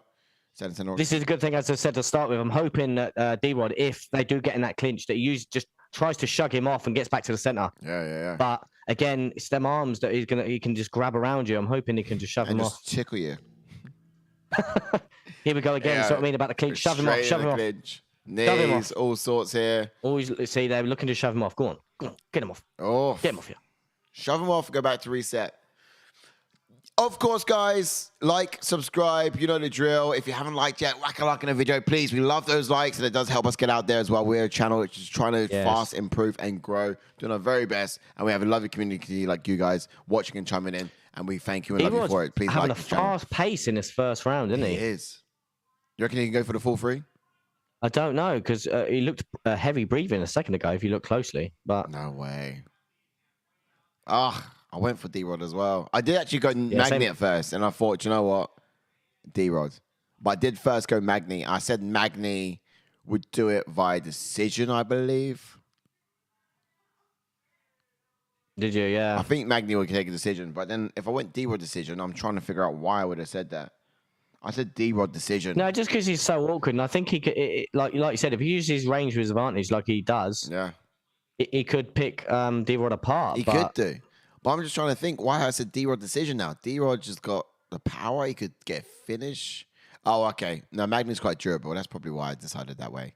It is reasonable. It's not a silly thing to say. Although Magny could potentially get a submission of some kind if he gets it down to the ground. Guys, today is Guy Fawkes night over in the UK. We're talking about the 5th of November. Remember the 5th of November? See what I mean? See what Magny, when he ties you up, he's got the takedown here. See what I mean? Oh, this is what I'm saying. Takedowns happened. Wait, D-Rog's a bigger, stronger guy, surely. Look how he's trying to get back to his feet. He's finding it. Desperately. He's doing well, doing well to get back to his feet. Nearly pulled the fence. Nearly did. Yeah, that was a near enough, bad bait grab there. Yeah, it was gripped, but it wasn't used. You know what I mean? Yeah. So it's all right. Not like Sean O'Malley did against Jan. Kind of worried now. So, I mean, this is what Magny's getting a bit of confidence now. This is what I mean. It's not good. But look at D-Rod. He's got a strength. He can just stand back up. He can carry him. 55 seconds left in this round. Yeah, there's a lot of time for Neil Magny to work here as well. There's plenty of time. Really. D-Rod. Oh, no. Magny's looking real good. This will be a round to Magny, I think, in my personal opinion. Yeah, Shango V saying D-Rod's gassing. I think the same. I think he's gone too hard in his first round. Neil Magny's all over him. This is what I'm saying. Every time I count him out, he fucking turns up. He does. He does. He really does. Pissing me off. To be fair, against his last fight, against Shavkat, I think Shavkat had all the right reasons to win that one. Oh, yeah, he had all the tools to win. Yeah. But this one here, I actually said Magny at first, and then I changed my mind to D-Rod. Oh, bit of an onslaught here from D-Rod. Nice. Nice way to... See what I mean? You can catch him. Good as it was, I don't think it was enough punctuation to have it wasn't. No. 100% not. Yeah. But this is what I mean. It's there for D-Rod. D-Rod can actually catch him, but I think... it's the awkwardness of Magny. Once he ties you up, it's hard to get him off you. Awkward. He's so awkward. Pauls Miguel saying, no, 6 inches really come into play. 100%, mate. There you go. Shango B saying, you count Magny out, he will slip you. Yeah, 100%. Don't knock 6 inches, guys. 6 inches can make a big difference. You know? Also, that aside, it's Guy Fawkes night tonight. Bonfire night. Let us know what you guys are doing other than watching the fights. Did you have any fireworks tonight? Love to hear about that as well. Do you celebrate? Do you not celebrate? Do you go to fireworks evening and then come back to watch the fights? Or are you watching us while you're actually at the fireworks? That's also possible too. All right, it'd be interesting to know. I'm seeing some fireworks go off outside the window. Appreciate that. We're into round 2, and I've got to change. Come on, D-Rod. Ooh, what do you reckon he needs to do here? But this is the thing. I think he's gassed. But he needs to be on the front foot. But he's a little bit tired. So yeah. Ooh, head kick from Neil Magny. Oof. Yeesh. Same way as New Jersey says, so watch out for that little shit behind you. Who? Ah! You let him in. Who let him in? You let him in. Mate, he's definitely got like, a face in him, isn't he? Get no attitude of Hezbollah. I'm not gonna lie to you. He does look pretty creepy. You know, he sits there. This is what D-Rod needs to do. Put the pressure on. During the day, I've got to put him face down. I cannot have him standing up tall in the apartment. Walking into the room, just have him staring at me. The other day, I was trying to get work done here in the apartment. Sat here on my laptop, and Hezbollah was literally sitting on the other side of my laptop screen. So the moment I thought about procrastinating, put my laptop down and standing up, I put it down. Good strikes from Rodriguez. Yes, D-Rod. Good left hand. I've not seen it. Oh, oh! Good left hand. Decent. He's proper. This is better from Rodriguez. This is better. Oh! Yes. You could have a second here. He's finding. Yes. He's finding Magny. He's really finding him. Again, holding center octagon, keeping Magny up against the fence. Osh. Going to the body as well is really good. Yeah, it's just so rangy, Neil Magny. Oh, Neil Magny is going to time up now. Don't do it. Osh. Oh, you might be ahead of me. I'm at 3:20, 3:18, 3:17. Oh, yeah. Sorry, I'm 1 second ahead. 3:15, 3:14. Yeah, Magny's tying him up now. Get off. Shrug him off. There. Nice. He's found space. He's found space. Yes. Here we go. Center octagon again. They're standing. Let's go. Just bang. Got 3 minutes as well. Come on, a lot of time to work. Yeah, man. I hate this though. Surely, I know obviously D-Rod's tired, but surely the success that he's having in this round should give him that bit of boost, if you know what I mean. Well, you'd hope so, wouldn't you? But at the same time, surely. I'm just annoyed because it's like it's one each. It's always that way, isn't it? It's always one each, and you have to wait for that. The last round keeps you on edge. Yeah, and that's that round that I was about to say O'Malley. That's the round that Neil Magny would get the takedown and just sit on him. Yeah. What did you say for this one? I think I said D-Rod decision. I can't remember if I said KO or not, but I think I said decision. Oh man, I'll get 15 points if it goes decision, but so would you. So I'm not getting anywhere. So I will get to the chats in a sec. I'm just constantly. Calls me go saying I turned on the lights and said his name 3 times and he appeared. No, mate, he's on the Hezbollah. I tell you what, he fully does. He fully does. Who was it last time? We were on the watch and said blink 3 times if you're getting held hostage by Hezbollah. Yeah. Yeah. Like I said last week, Hezbollah tries to become indigo and walking about and he was in the he was out and about with UFC 280 in a hoodie and it doesn't work. Saying he was trying to get into places he shouldn't. Hezbollah. Maybe you saying that, Shang over, yeah. Mate, yeah, the guy gets. I mean, there's no place he shouldn't go. This guy gets anywhere he wants to go. He has a right to now. Oh, did he just rock him then? I think he did. I just saw Neil Magny stumbling back. I must have missed that. Yeah, but against the fence. That was a mighty right of his. It's impressive from D-Rod. This is the thing. Obviously, we just got over a minute left now. I think if D-Rod can carry on and not get taken down, even if he does get a little bit, even if Magny takes him down, I think he could have potentially done enough in his round. I think so. So far. I don't know why we're initiating the scrap. Yeah, I know what you mean. Here we go. Break off. That's what you want. That's it. Nice. See those hands fly.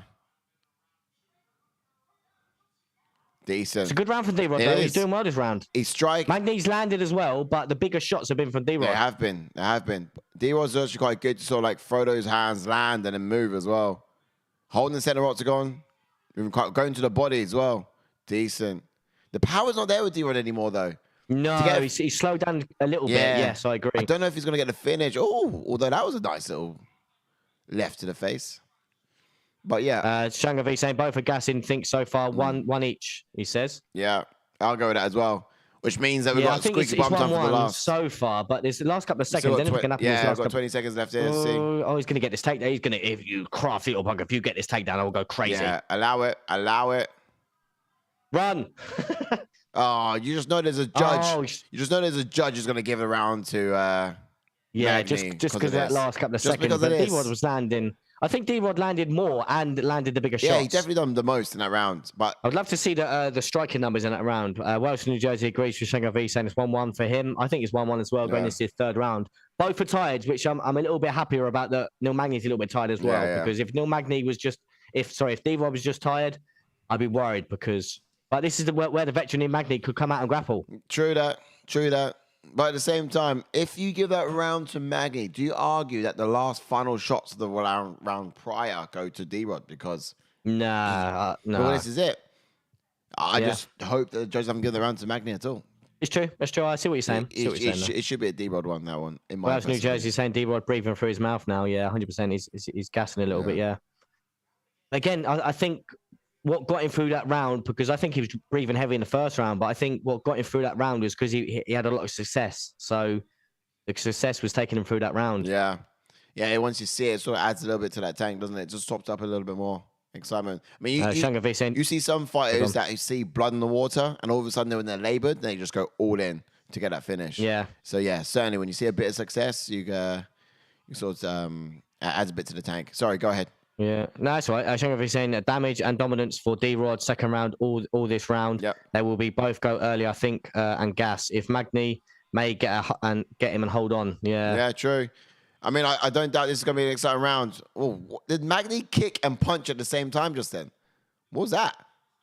Yeah, I don't know. Yeah, just try to go for something. Choose one or the other. You don't kick and punch at the same time. I don't understand. Oh, your hand. Yo! Come on, D-Rod. Sprawling. Now D-Rod's a big sprawl. He's up on top. What a sprawl. Huge, and he's on top. He's on top. Oh, he's landed on top now. Come on, D-Rod. He landed big. What a sprawl. Whoa. D-Rod, Magny shooting out of desperation then. D-Rod doing the most just to stay up. And then right now, I think you should hold him down here now. Yeah, we've got 4 minutes to work. 4 minutes to work. Does the whole round see itself out here, or does he let him up? Look at his stretched legs there. Yeah, see that. He's trying to throw his legs up.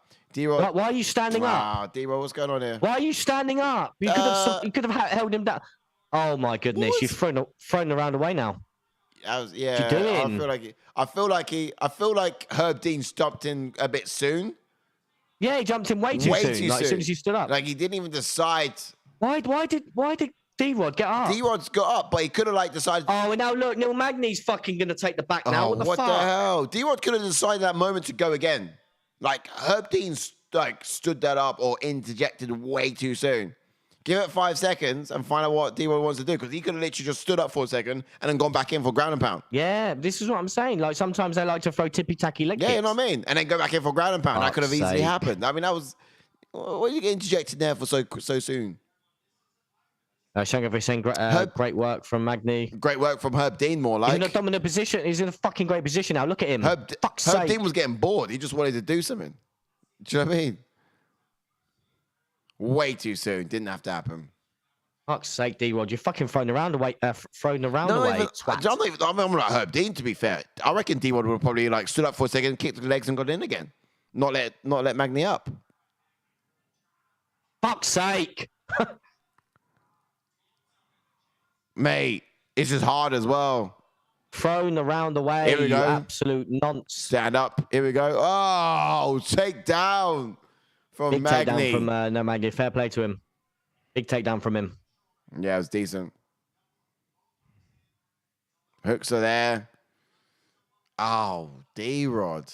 Oh, did he just use the fence there to sort of get in a better position? It did look like it, didn't it? But he just put his hand on it. I'm not sure if he really utilized it. Here we go. He's high.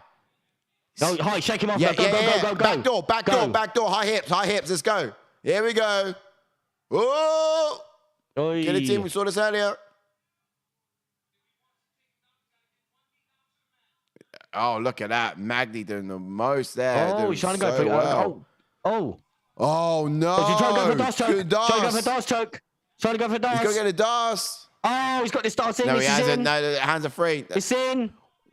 Oh, it's in. He's tapped it. He's tapped. Oh, tapped. Neil Magny with the third round submission. Wow, I told you the veteran would come out in the third round. Wow. Neil Magny. See what I mean? The veteran out of him in that third round. See what I mean? D-Rod let that go in that third round when he stood up. Why did he stand up? He shouldn't have stood up. He should not. No. He just stood up. He should have carried on laying on him. Definitely. I mean, to be honest, Herb Dean should have interjected so soon.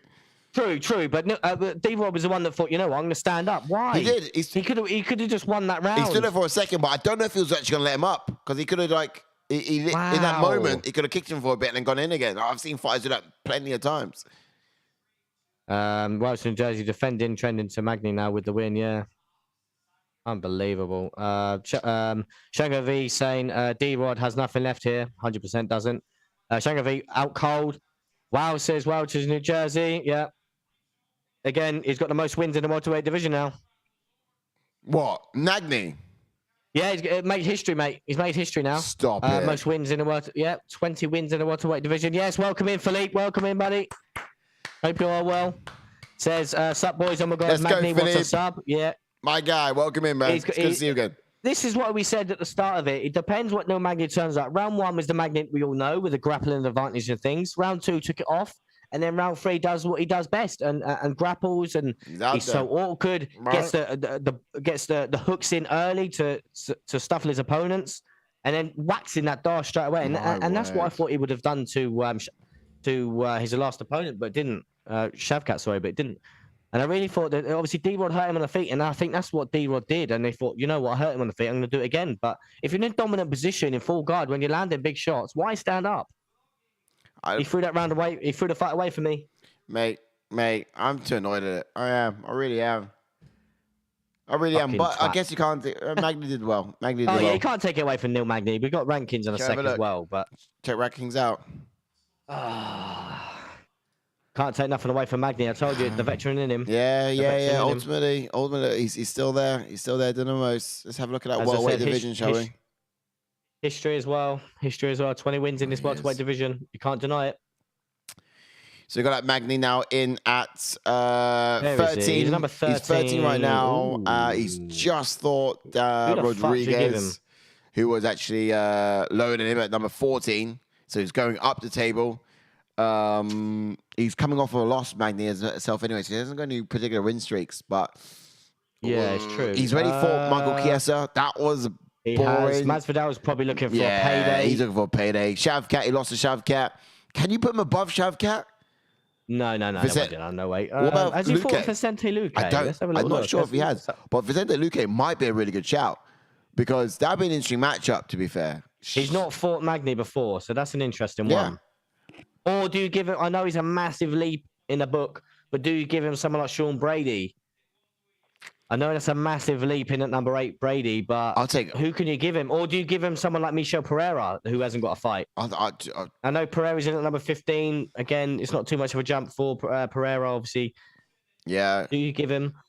True. I mean, to be honest, Sean Brady was coming off an sensational win streak. Like, he was undefeated till he lost to Bilal Muhammad. And I think at that point, I mean, in UFC, how many fights have in UFC? 1, 2, 3, 4, 5 fights to 6 out of 6 undefeated. So I don't know if he deserves a Neil Magny yet. I mean, yeah, Neil Magny's quite decent, but I still got some high hopes for Sean Brady. Can he fight up? I guess he can't. He's coming off a loss. Maybe someone a little bit closer to his current standing, I think. So maybe a Stephen Thompson, who's also coming off a loss, suitable for someone like Sean Brady, or maybe even a Vicente Luque, Sean Brady would be quite good. But fundamentally, someone like Vicente Luque, he's now coming off of what, 2 losses, is it? 2 losses, I think. Is he taking a piss? Neil Magny would be perfect. Is he taking a piss? Did he call out Bilal Muhammad? He just called out Gilbert Burns. Really? Gilbert Burns in at number 5. Bit of a tough one, obviously. I doubt that fight. Surely that fight won't get made. But I think the only one that realistic above him that would make sense would be someone like Vicente Luque. Yeah, come on. Who is coming off a loss in 2 at number losses 9. Even. 2 losses for Vicente Luque. Yeah, that's what I'm saying. That's suitable. Or you give him someone like Michel Pereira. I know Pereira's in at number 15, and I'm probably Neil Magny, obviously having 20 wins in the division. May want to look higher. Yeah. But it just all depends how things work out. But yeah, if you're going to look further in the rankings, Vicente Luque is the perfect one. Yeah. If you're looking at, I can't look any higher than that. No, really. you really can't. I mean, if you look at, look at it. Shavkat Rakhmonov, who beat Neil Magny last time out, is getting matched up against Jeff Neal, and he's at number 6. Saying. You can't jump above someone that lost him. Obviously, I'm saying, that's and it. Go straight to an opponent who's higher than a person who he lost to as well. He's dreaming. Strange things happen in the division, and obviously, you kind of can't take it away from him that he has got the most wins in the division, which is why I think that sometimes they may give him someone like Vicente Luque. Look, but my mum will have most wins in the division. She was around for as long as he was around. Too. Yeah, You know what I mean? yeah, that's what I'm saying.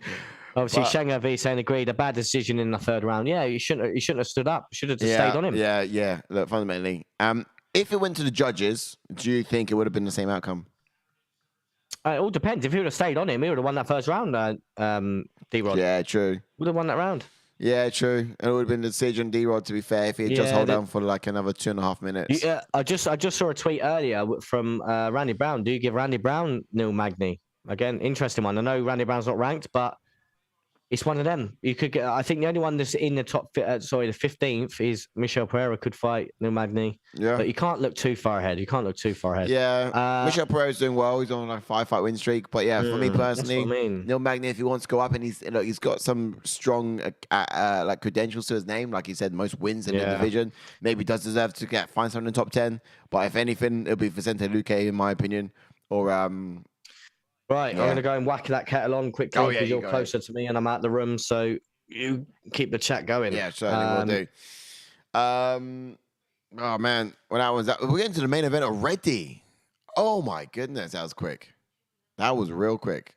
Amanda Lemos versus Marina Rodriguez. I'm going to have a look at the chat. Now, the function to get the chats up on screen does rely still with Ash, so I'll be able to do that. But otherwise, tell me what you guys are thinking in terms of Marina versus Lemos. Who you got for this fight? Who you picking? Let's have a let's get some things in there. Let's have a look. I'll take you guys over to a bit of a solo screen. There we go. Me and Hasbullah in all our glory. Chats here wise, we have agreed bad decision in the third, but fair play to Mr. Tickle. That's from Shango V. Thanks for chiming in, Shango V. That's great. Wells to NJ. He says UFC 262 gonna be banger 2. Sorry, 282. 262 would have been a while ago. UFC 282 is going to be a banger 2. So we're looking at the promo cards for UFC 282, I presume. Probably going to come up on the screen. But that's going to be in the new year, isn't it? That's going to be next year, 2023. You guys remind me of that one a little bit. I mean, at the moment, I'm really tied up with UFC 281. You know, these things you can only sort of like prepare or look at one event at a time, largely because that next one coming up is so big or so much of a banger. I mean, is it not? You got Frankie Edgar. He's going to be fighting on this fight, as well as you got Pereira versus Izzy Adesanya. So I'm too hyped about that to be worrying about what comes after that in the new year. But we'll be getting to it. December 10th site. Okay, so Wells to NJ. So you're saying that December 10th is UFC 282. What time of year are we now? We're in November the 8th, so next week. Yeah. No, it fits. It fits. Here I am thinking we only had like a couple of events. That's got to be like one of the last events of the year, surely, because I'm pretty sure sometime in November 10th or after that week, we're looking at the last events until like the new year. It's still wrapping up pretty soon around that time. But no, we'll take it. We'll take it. I'm keen to find out what time that is. Oh, could we do another 6-hour event for it? Probably not. I don't want to get ice bucketed again. You probably saw the last one. It was cold and wet. Not great. Not great. So we got John Doe. Thanks for chiming in. He says the main event ends in the submission. I'm not quite sure who's going to get the win, though. So John Doe's had a bit of a premonition here. I don't know if you'll see in the future, John. Tell us if you are. But he reckons it's going to be a submission. Now, I tell you the truth. I was thinking about this fight, and I thought Lemos has power in her hands. Now, striking, look, Rodriguez is fantastic in her striking. She really is really good. But generally, Lemos might initiate some grappling, some takedown.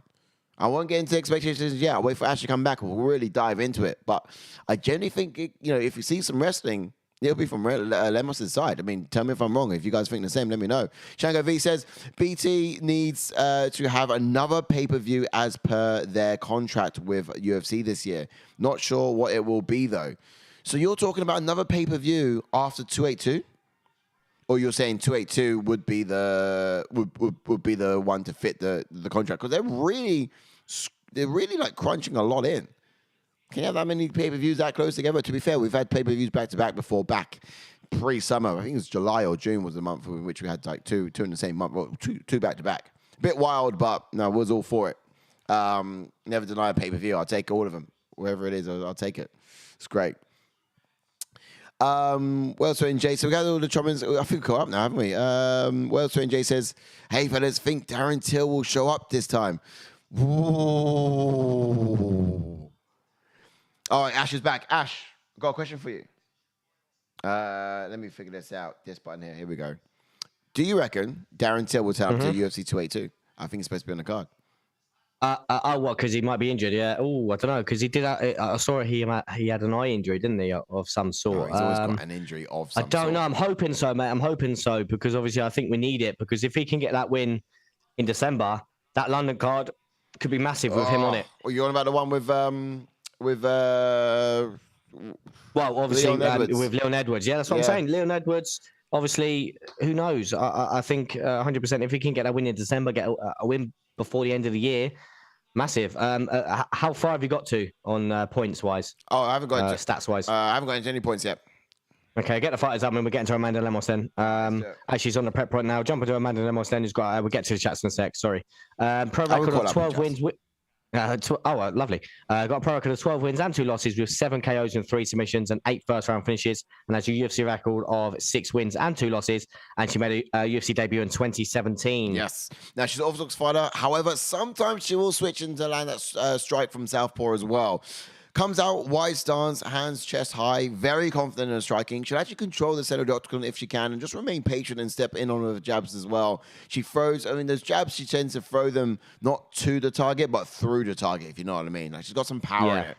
Now, she throws strikes with deadly intent. She's able to sort of generate so much power with both hands and a lot of torque with those kicks to the body as well. But she's very comfortable fighting off of her back foot as well. She'll actually use her opponent's momentum coming forwards to land a killer right hand of hers as well. So she manipulates her opponent's movement very well. It's really good. Yeah, 100%. And then we move on to our opponent in Marina Rodriguez then, who has got a pro record of 16 wins with only 1 loss, with 6 KOs and 1 submission and 4 first-round finishes, and has a UFC record of 6 wins and 1 loss. And she made her UFC debut in 2018. And she also was on the Dana White Contender Series in 2018. And her only loss is to the current champion, Carla Esparza. And she's never been KO'd or submitted. And she is on a 4-fight win streak. Yes. No, this is it. This is it. Now, fighting style, orthodox fighter, predominantly Muay Thai fighter as well. Over 20 years in the making. Like, she's been in the oven baking this skill set for a while. Now, she's a purple belt presenting jiu-jitsu, tall fighter for the weight class as well. Very impressive hands. Introduces the striking with that left to get the range. And then she sort of heavily sits down that fast right. And she just begins to connect with it more and more and more and more. Now, she's got this strong in the clinch. She's got a strong sort of like control in the clinch scenarios. Like if you get her anywhere near her, you actually sort of be eating knees to the face in most cases. Yeah. But she likes to sort of slice with those elbows from the up close, and she actually sort of remain patient, calm, and have an answer for any position she finds herself in on the feet. Like she's got great dexterity in the hands, and ultimately a bit of the problem as well in terms of the way she's able to mix up that striking. She's got a lot of variety to it.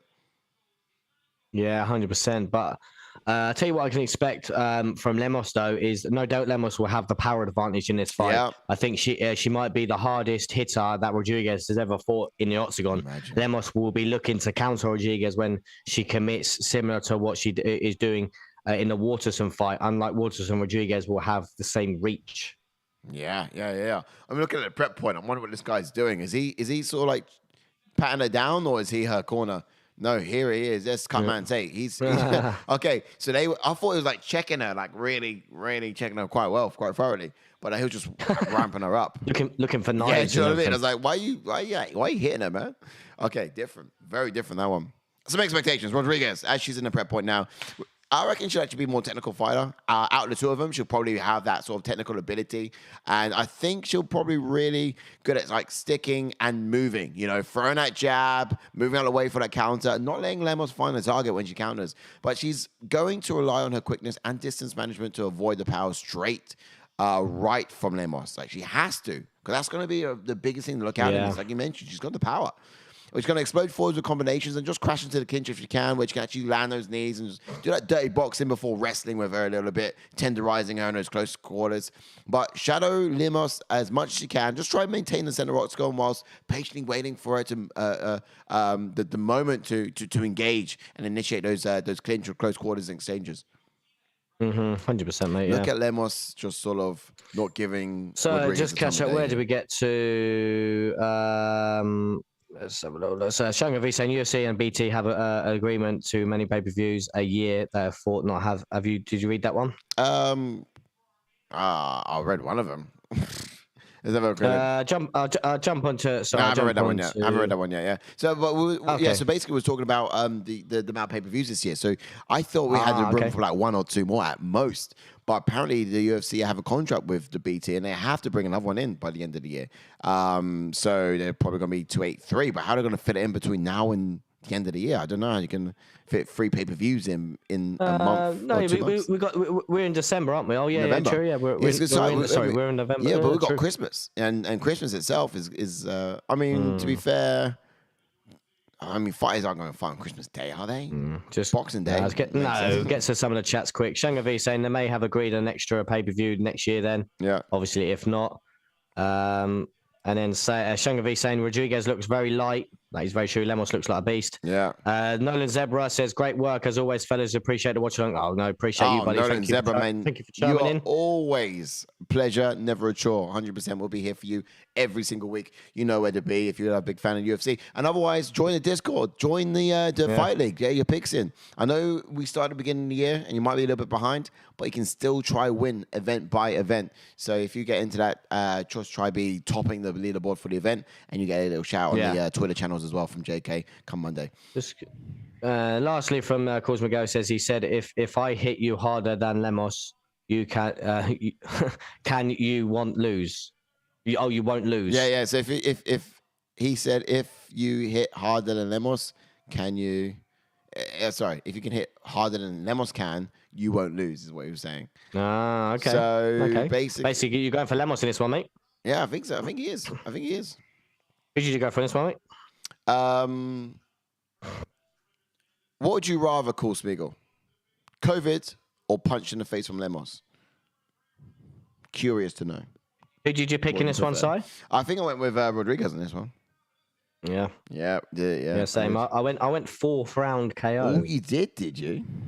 I did because I think obviously with the power advantage going to Lemos, I think if Rodriguez can stay away from that power rounds 1 and 2, I was going to put around 3 KO, but I thought, you know what, we go for round 4 because as we've seen here, for the frame of Lemos, she does have a big frame for this division. Obviously, got a big, obviously the power advantage in this. So I think if Rodriguez can stick a move and move around from her and stay away from that power again with the hard leg kicks as well from Lemos. Yeah. I think she could get her out there late. So it could be 3rd round or 4th round TKO for Rodriguez. But Lemos is obviously got the power. So who knows? Give her another time. Obviously, Wales doing Jersey same. Rodriguez round 2 TKO. Oh, some confidence in that. Look at that conviction in the typing. I can see it in the words there. He's confident it's going to not go the distance. 5 rounds. When's the last time Lemos went 5 rounds? Her last fight? She usually... No, it was 2nd round sub. 2nd round sub, right. So have we seen Lemos go to 5 rounds? No, I think it was 1st round sub. Can't remember. I'm just having a quick look. I'm not sure if we've seen Lemos go the distance before. No, we've not seen her go the distance, no. She's had 5-round fights, but she hasn't actually been able to get through all of them. She just had the power or the ability to get it top before that. So if this gets deep waters, that might be a good strategy for Rodriguez, just to drag this into deep waters for Lemos, because Lemos hasn't seen it yet. She really hasn't seen it yet. And let's be honest, like the striking... Very tentative start. Yeah, definitely. I mean, Lemos needs to sort of assess the dangers. Rodriguez is a great striker. However, the last time Lemos lost was against Jessica Andrade. Now, of course, that's going to be down to power. She was doing well in that fight as well. Submitted. Yeah, she was doing very well in that fight. She was picking Entourage apart with the leg kicks. Leg kicks were paying dividends. Yeah, they look obviously she was doing well with her jab, but I think she just committed to grappling with Entourage. Entourage caught her in that head and arm choke. Yeah. I mean, look, you only got to the 1st round. Remember that meme? She was screaming for help. Oh, yeah. Not call a doctor, not for me, for you. Oh, leg kick from Rodriguez causing problems. Wow. Power from Lemos, just answering right back with that over right, countering a leg kick from Rodriguez. Rodriguez definitely thinking twice about throwing that one. I think you can see Rodriguez is trying to be the one that's countering at the moment because you can see how patient she's being. But I think she's better when she's on the front foot. I don't think you can let Lemos set her weapons up before yourself. Yes, welcome in, Patrick. Addicted to Combat. Yes, Patrick. What's good, bro? Welcome on in. Thanks for giving us your time of day. You legend. I've got to stop in and say hello to my friends across the pond for the main event. What's up, boys? We are fantastic now. You have chimed in. Hope you're all doing well. Yeah, how's your bet going? D-Rod let me down in my bet. Yeah, that's no, bro. But at the same time, what's your picks looking like for tonight? Because you're pretty good at picks. If you guys haven't seen it yet, Patrick or Addicted to Combat tends to send us in his fight picks week on week, but every time we have a pay-per-view event coming up, and he's pretty on the money. He's got a great prediction. It's that magic car, breakdown. I think. Yeah, he's always on his way in the car somewhere, and while he's on journey, he has this brilliant sort of brain children, which just like ooze out in forms of like fighter breakdown. Yeah, what's in that car, mate? I want to join you in that car. We should do a watch along from your car. Oh, yeah, mate. Carpool karaoke, like carpool MMA, like carpool UFC. We'll do it. That's the place to be. One day over the stateside.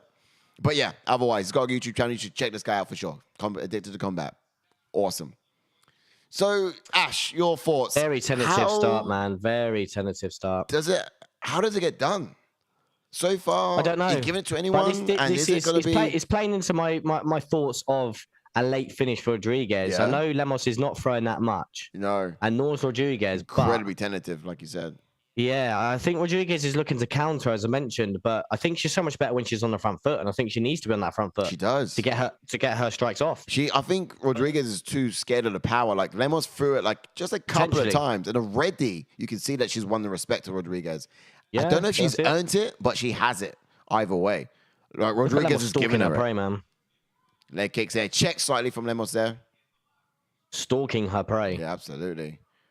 On control, it might fall down to, and I'll give it to Lemos. Yes.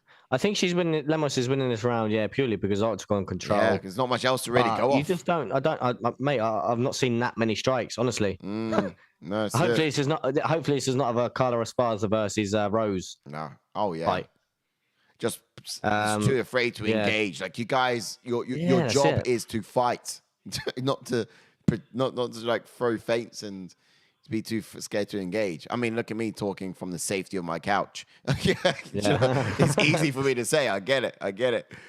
But still, it's like, you've done it before. These guys should be engaging a little bit more. But yeah. Addicted to the Combat channel. Usually I'm at work when Ash gives me a call for picks. So I just pop in the car and I'll do them from the conference room next time. So I'll do it from the conference room next time to mix it up. No. I like the car, bro. I like the car. but if you want to go conference room too, that might be interesting just to see. Like, flying knee from Rodriguez. Here we go. Lemos has got to better grapple him. Rodriguez is on top. Here we go. Lemos on the back. Could have started around with this here. That's a good way to punctuate. Yeah. That can change things. Some good shots. Put her in enough trouble, and the judges will consider you. I tell you what, that could have changed. Good shots at the end there, buddy. Rodriguez just getting feisty. Yes, I think she could have stole that round because I don't know who was winning that. Yeah, of course, Miguel saying, I like my chances against Lemos, to be honest. I'll choose both. That's what's talking about COVID and Lemos punching the face from Lemos. Would you rather? He likes his charges. Addicted to the Combat saying, I just cashed out on Magny. Need Rodriguez to pull off a nice winning event here. Yeah, Rodriguez, same as me. Yeah. Oh, you need Rodriguez in this. Sorry, I thought you meant D-Rod. Sorry. Oh, yeah, no, yeah. Two Rodriguez on the cards. Yeah. Do you know what's annoying, actually? I did first go for Magny, and then I changed it last minute. Yeah. So I said Magny via some sort of I think it's a decision, to be fair. So it wouldn't have been submission. Wales, New Jersey saying 1-0 for Rodriguez. I think she stole that round there, mate. Great end of the round there for Rodriguez, Shangavi says as well. I think she stole the round. I think Marina Rodriguez is I think she's one up. Who knows, though? I wouldn't want to be a judge, but get rid of that timer. We're ready. Steady on. Let's go, Herzog. Send us. Ready. Oh, push kick straight away from Rodriguez. Oh, I've only just got in. There's that push kick. I'm a little bit behind you, just by a snag. Okay, cool. And we're off. So, looking at this, I feel like Rodriguez is getting a bit mad. Like, she knows she lost the last round, didn't she? But this is the thing. This is good for Rodriguez now. But this is the thing. I don't know if you want to play it that safe and thinking that Rodriguez won that first round in herself, if you know what I mean, because Lemos needs to do something in this round, if you know what I mean, to get a round back and go for it. And that plays into Rodriguez's hands, counter punching wise and cardio wise. Yeah. Yeah, true. True. I mean, they're still trying to figure out that. Oh, counter the corner, like counter right there. That was a big right for Lemos there. Good. That was really good. But that's a counter that Rodriguez has been very tentative to like run into, which is why she hasn't been thrown so much. Yeah, true. But yeah, I feel like she could still do a little bit more. Just, you know, like we said in expectations, you know, stick and move. That would be the best strategy here. Stick and move. Because that counter from Lemos will come all day long. 100%, I think that's what she needs to do. Keep moving. She's usually a little bit more lighter on her feet, Rodriguez. But again, I don't know if she's holding that gas tank because it's 5 rounds. Because usually she may move a little bit quicker because it's 3 rounds. Yeah. Shanga V saying, hoping the first round was testing each other and someone commits this round. Yeah, 100%. First round, feeling each other out. Obviously, we've seen Rodriguez commit to a punch and Lemos catching her with that big power. Yeah. So, Tay was talking earlier this week about how gaunt and skinny Lemos looked in the press. Like he was really worried about her health. Like he's genuinely concerned about how. Yeah, but it's the same as Nate Maness, though. Really killed her. Same as Nate Maness, though. I think. Yeah. So the weight cut was really hard on them both. Visually, it looked like it. Look at Nate Maness. He hydrated well. So did you reckon that's have an impact in this fight? Oh, apparently not. Was that? Taking it back. Was that like an elbow? Or look at this. Taking it back. Look at this. See, Lemos never really shoots for the takedown, but she takes full advantage when it finds itself down there. So neck crank there. Hooks her in. Rodriguez almost wincing. She's nearly hooked. She hasn't hooked properly. She could hook a bit better, to be fair. That hook's not there. Good defense from Rodriguez. Great Don't defense. panic me like this. To be honest with you, panic me. Lemos needs to get that hook. She's not doing it right. Stop panicking me. There it is. Now she's got a hook. Now she's got a body lock. She's all locked up. Now she just did what she did a second ago. She might actually get the submission. Oh, Christ. Look at that. Neck crank. Yeah. Could have got a twister from there. See how awkward Rodriguez's body shape was there. I guess she's just maneuvering around like this. This is great. It's a good round for Lemos. Good round. Good, isn't it? 2 minutes left on the clock, and you know she's so far controlling that up position. I tell you what I've seen new. Not that I watch much Cage Warriors, but I saw which was very good from Cage Warriors. Which was not in this position. I mean, but do you know when fighters are up against the cage and they don't do much with it, but just hold them there? Literally, the refs warn them twice and take them off straight away. Like they don't like fighters hanging there, if you know what I mean, and just doing nothing. In Cage Warriors, real quick. Yeah, they were so quick in taking them off the fence. So quick. Really? Yeah, they were very quick. They'd be like that. Obviously, loads of chats chiming in here. Let's get some chats if you can. Let's get some chats. Shanga V, Lemos all about the counters, and Rodriguez isn't going into, so it will go all round unless tactics change. 100%. Shanga V says, "Oops," obviously because of what just happened. Wales, New Jersey saying, "Oh shit." Shanga V, almost. Shanga V saying, "Nice ground defense from Rodriguez there." Solid ground defense, yeah. Patrick, last one. Lemos is explosive. She is. Very explosive. I think for Rodriguez, it's good that this is going to be a 5-round fight. For Lemos, not so good. Yeah, but this is obviously, I think it's 1-1 now. So, that's if obviously there's still time for Lemos to get the finish. 4 rounds to go, yeah. Yeah.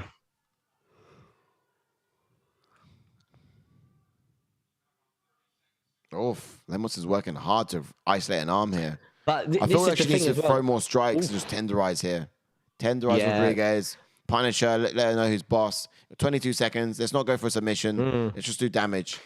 But this is the thing now as well. Like Lemos has had this top control, not much like sort of urgency of getting back to your feet from Rodriguez. Do you think in round number 3, if it gets there, she just doesn't stand because it's been so tentative on the feet? Do you think she just tries to get the takedown now, control on the mat? As you saw, she had the advantage there. Maybe you're right. I think you're probably right. I mean, it makes sense. Look at this. Just threw her down to the mat there. It makes sense for her to seek this out again because she's had she looked the best on the ground, Lemos. But Lemos is never really someone to sort of like do those shoot for the hips, takedowns or trips, that kind of thing. Oh yeah, that's true. You know, But it's almost I like will say as well, in the heat of it, and if it happens, she takes advantage. Do you know what I mean? Yeah, 100% she will. And what we saw there in a couple of replays there, we saw, I know it's only a little bit, we saw Lemos squeeze very tight, and that it's going to very cardioactive on your muscles there. So again, with the power, we're in the third round now. Is that still going to be there? She squeezed hard for that rear naked choke. She did. She squeezed hard for it. She did. Is that going to be quite exhausting? Let's see what the difference is. We're into round 3 now. Wales, New Jersey said, if any of those naughty judges are in the house, that could be a 10-8. Mate, that surely wasn't a 10-8, but I know what you mean, buddy. Those judges can stay right at home. They can stay right at home. I can see what you're saying, because she obviously had him in the rear naked choke at some stage. Surely not. I mean, if those judges are in the house, that'd be a submission win by now. You're not wrong, though, mate. You're not wrong, though. Somehow they just feel the authority to do all those sort of wild to sit calls. You know what I mean? Those no judges in the house would be like a 10-5. Oh, good right from Rodriguez. Decent counter. That was nice. Ooh. Not too bad. Not necessarily the nice. dance, but she's doing well going second. Yeah. There we go. Sticking and moving, not bad. Flushing out that sort of counter. Rodriguez has a bit more sense here in the stand-up. Not bad.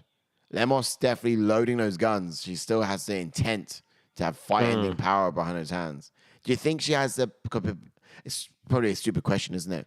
Does she have the capability to knock out Rodriguez? Yeah. Oh. She's got the power. Oh! Woo! Oh, she's hurt! Oh! Go with it! Oh, got rolled! Oh, Rodriguez got nothing. Oh, what a finish! Whoa! Oh, Lemos with the third round KO. Just Rodriguez as I said it. Though. Wow! Just as I said it. She froze. Rodriguez just froze. Wow, she's protesting the stoppage though. It was a bit of an early one in my eyes, but yeah, she wasn't out, but they were big shots. Lemos smelt blood in the water and went ham. Yeah, and she went. This is what I'm saying. I want to see the replay now because she was still there with big shots. Yeah, kind of. I don't know. She wasn't like Izzy as a senior there. Just kind of there. But either way, third round, still. Just as I said as well, I said, do you think she's got the capability to knock her out? And I was like, oh, well, it's a silly question because everyone's going to get it. And as I said it, power was just... Look at that bicycle knee. Didn't quite land. Left, right, left. Oh. Mate, she only lands 3 strikes. That's so true. It up against the cage there. The other 2 missed. That's so true. Watch that in the replay again. No, it was. Bicycle knee didn't land. Oh. That landed. Look. 1, 2. There was 3. 3. The other 2 missed. The other 2 missed. I'll maybe count 4. I think I'll probably count 4. Early stoppage, maybe. Yeah, I don't know. I think it's early stoppage. I don't know. I think that is stoppage. She wasn't there. I agree that Rodriguez, she got stunned and she wasn't there. Yeah, but she got stunned. Come on. But she wasn't. She wasn't defending herself, which I agree with. She wasn't defending herself. She got rust. She was stunned. Yeah. But in the chaotic like rush of Lemos, she only landed 4 out of like the flurry of 8. I know, a bit of an early stoppage. Jason Herzog there, early stoppage, mate. Oof. Yeah, opinion. Obviously, Philippe saying Lemos. Shangavi saying quick stoppage, but she wasn't fighting back, but also not out of her. Yeah, that's she wasn't out of it, but she was. She wasn't out, but she wasn't defending. Yeah. To be honest, you can agree why, but it might just been an argument of matter of time. If it didn't get stopped then, it would have got stopped in about 10 seconds later. But that's the thing, though, because if Rodriguez would have weathered that storm, Lemos was going hard for them big shots. Right. And that's what I mean. This is what I'm saying. Like, if she, it's annoying me. Ash, this might actually have been our quickest watch along. Is it? Might have been. We started at 11. It's now 1:17. We've been going for about 2 hours and a half, basically. If that, 2 hours, 20 minutes. This is so far a very quick watch along. Wales, New Jersey says that was a quick early stoppage. I thought so too. Yeah, a little bit. Replay, I think that's a bit too quick of a finish. As you're right, she only landed 1 clean after the first. Yeah, but that's what I mean. The flying knee missed. Yeah. I think the one big right hand landed that wobbled her to the cage. But I don't think any of the others landed. I think she did actually have her guard up at one point. I want to see another replay, but like we said, we can argue all day long. I think Rodriguez would have still sort of, she was froze. And I think if, fair play to Lemos, if she would land another big one, she potentially would have gone out. But again, I still think it was an early stoppage. I can't. Philippe saying she got that power. She definitely does have that power. Mate. Just as I was saying as well, do you think she's going to put a bit in to knock her out? Yeah, stupid question. She probably does. But although she wasn't knocked out, but the power Hopefully was we on get full to see display. the replay again, because I want to see the replay again, because it's winding me up now. Yeah, I mean, I'm not too wound up by it. Largely because, yeah, early stoppage, I agree. But ultimately, looking at the way she got hit, it probably didn't have long legs anyway. I feel like what could Rodriguez have done? Shots on Lemos. Lemos would have mustered herself on top, and she's good on the ground, as we have seen. That's crazy. I just watched the replay. The last couple of strikes missed, and he steps in. He steps in when 2 strikes miss. 1 missed. That 1 hurt hard though. Missed. 2 hit. 3 hit. But the last 2, 4, he 5. steps in and he missed. Yeah. You can argue. Fourth graze, 5th was another hit, but it was like 7 punch, 8 punch combination. I think we get to the rankings with this one. Yeah, do have a quick look. See what we're dealing with. Now, Marina Rodriguez, right? Mm-hmm. Oh, prospect. This is the thing though, because what win streak she was on. This is the thing, mate. We got the rankings up there. Who and obviously we said her name earlier. Does Lemos go above Jessica Entourage? Bearing in mind, Jessica Entourage beat her, but where's Marina Rodriguez? She's above Jessica Entourage. So does she go straight into? Does Lemos go into number 3 above someone she's lost to? I think it's gonna happen. Backlash makes me horny. But if that's the case, then you've got to do Yan Jinan versus Lemos. Do you reckon that'll be the match? Hold on. Or do you do Rose versus Lemos? Jessica Andrade, is she staying in this division now? I never know what division she wants to sit in, Andrade.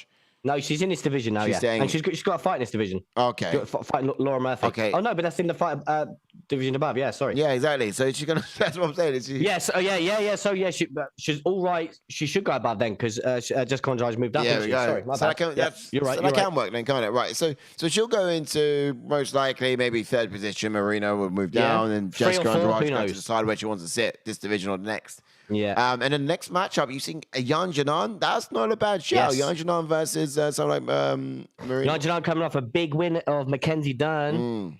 So, you know what I mean? Or do you push the boat out? And both have power in their hands as well.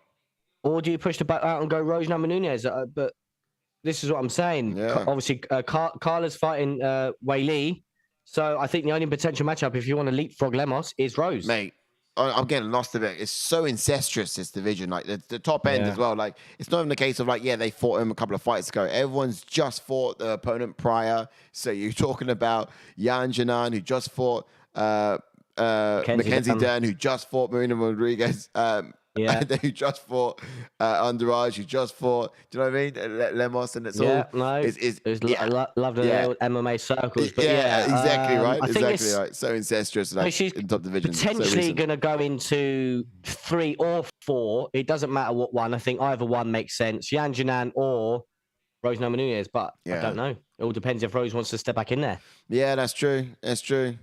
So you think the next option for Rose would be Lemos? Yeah. I mean, it would have been Rodriguez, to be fair. We've been asking for it to be Rodriguez. 100%. Rodriguez would have been fighting for the belt next if she would have won that fight. Yeah, if she won this one, she would have been up there. And we've been asking for that before this fight. We didn't see sense in her taking this Lemos fight. She should have not taken this Lemos fight and should have been fighting Rose, I think, in my opinion. But now she's going to be a bit of a longer road to do that. So, yeah, you're right. Lemos is up there. Lemos against Rose Namajunas from 7 all up to 1. Interesting. It's a jump. I think Yan Jinan maybe should be going against Rose. Just through process of elimination. Who knows? Yeah, but just have a little look. So, obviously, you got... who do we give Rodriguez now, though? Because you could still potentially do... Oh no, they've already fought. Yeah. Who do you the thing? Fucking hell, who the fuck do you give? Who the fuck do you give her? Who, Rose? Who do you get? No, Rodriguez. Rodriguez. Because she's fought Mackenzie Dern. Yeah. She's fought Yan Jinan. Who'd you give her? Weili Zhang? No. No, she's fighting for the belt, isn't she? Oh yeah, of course. Yeah, Weili Zhang's up there. Tisha Torres in at number 8. Obviously, I think Amanda That's right. Amanda Ribas is I would moving have liked up. her to fight Weili Zhang. Obviously, Rodriguez has already beat Ribas. Sorry. Again, do you know what? I really don't. You're gonna have to wait. Probably just have to wait it out to see. I think she's gonna have to. I think she's gonna have to. Yeah. See what the division coughs up because someone like Rose Namajunas hasn't fought since UFC 274, and that was that's what I mean. Obviously, we got people chiming in the chat, and of course Miguel saying if Lemos goes in at number 3, then you've got to do Lemos versus Rose. I think it's the only fight to make sense. While them two, and that's obviously because But then again, the fight for Weili, if Weili gets a quick stoppage of Carla Esparza, then what do you do? That's what I mean. There's so many different matchups in this division. It's getting dicey now that Lemos has won. It's wild, bro. It really is. It's getting real wild. Oh my goodness, I don't even know. I think you're right. I think someone like Rodriguez have to wait it out. Largely because there's not really much this division give to her. Have some time off. I mean, Rose has been sitting out since like May, so that's about 6 months. Yes, she's been out for a while, so I think she's due a fight. Yeah, she's due a fight. But then again, they could even do Rose versus Yan Jinan. Who knows? Just because of they're both got a fight. Yeah. So who knows what they could do? Yeah. Lots of matchups in this division. Get to a couple of chats where you take us back. Welsh New Jersey says Lemos did connect with a couple. Nice one though, close. Shangavi says Rodriguez was full hide mode and likely not got away. I think she was a shot away. The rock surf and she was. I think she was a shot away from going out potentially. Yeah. Shangavi caught swayed the ref. Yeah, it was definitely had a bet on Lemos. Calls who goes says, all right, boys, send me in the next week. One punch. Everyone knows the rules. Yeah, exactly. One punch and that's it. You're out. Shangavi saying top 8 can mix it up, but the top 2 and champ are a level above. Let's be honest. Yeah, 100%. The division's a bit of a dicey one. Yeah, it's a tough one. There's lots of matchups that can happen now that obviously Lemos won. Again, I think that Rodriguez is going to have to wait it out, see what happens. Who knows though? No, you're right. I think it's fair enough to say that it's looking like this division is getting pretty top heavy. As I said, it's certainly quite incestuous in the way that people have just fought each other, and at top end, there's not much talent really coming through to sort of add that fresh meat into the mix. So really looking forward to who those next sort of contenders could be in that particular division. To be honest, I wouldn't mind to see some new ones coming up. But let's get to the recap. Just before we get into the recap, sorry, Wade from Jersey says, you fellas think that Izzy can get it done versus Pereira? No, Pereira's going to kill him. Yeah, it would be a miss to not talk about 281 really quickly, wouldn't it? And, Mate, literally, Izzy's going to get slapped. No. I got to tell you right up real straight, real fast. Izzy had to send his goal what it takes. Izzy had to send his goal what it takes. He's got what it takes. Yeah. He's got what it takes. I think because he's in an octagon, we've said this plenty of times, because he's in an octagon and Izzy's is bigger than obviously a kickboxing ring, he can use that movement that he does. And he's used that lateral movement side to side. And I think he could potentially pick him apart, or if not catch Pereira. But Pereira's got that left hook of death, man. So are you siding with Izzy for a second? No, I'm saying that Izzy should potentially win because he's a bigger octagon / ring for him because he then obviously kickboxing is in a ring. This is an octagon, and this is MMA. So he either mixes in the takedowns, mixes in the grappling, or he uses his footwork for the majority of the fight and runs away from Pereira. Damn it! Now I'm double thinking what my opinion was now. At first, I was happy to confidently go with Izzy because you weren't, but now that you're saying that, I'm thinking, Welsh New Jersey says he thinks that Izzy can pull off the decision win. Yeah, because he's going to run away from Pereira all fight.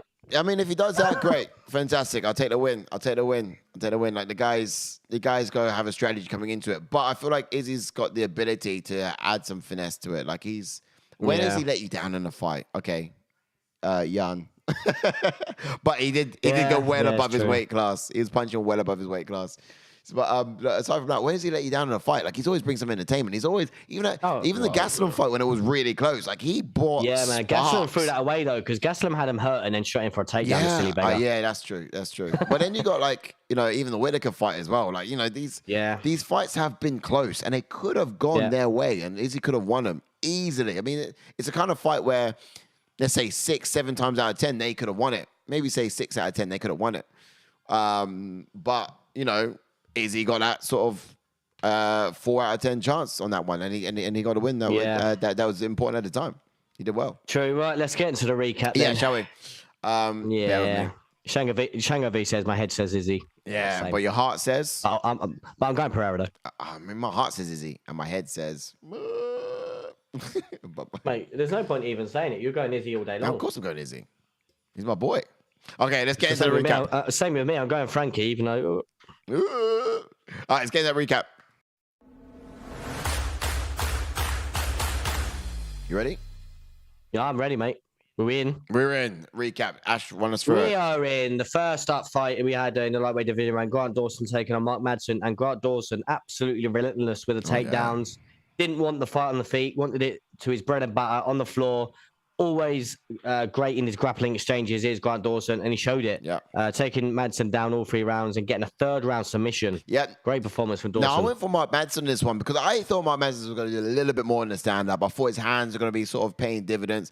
But the reality of the fight is we just didn't get the airtime to see it. I mean, Grant Dawson, as you said, relentless to take down, straight in with it, did not allow any time for the stand-up. This fight was pretty much won and seen through in its whole entirety on the ground. But that's how Grant Dawson likes it done. Up next in the flyweight division, we had Tagir. Is it Tagir taking on Nate Maness? Yeah. Nate Maness making that flyweight debut was looking good on the feet until obviously Tagir obviously bread and butter using that wrestling to his advantage, taking Nate down and actually getting an absolute strangle of a guillotine and getting a round 1 submission. Yeah. And there was no way out of it for poor Nate.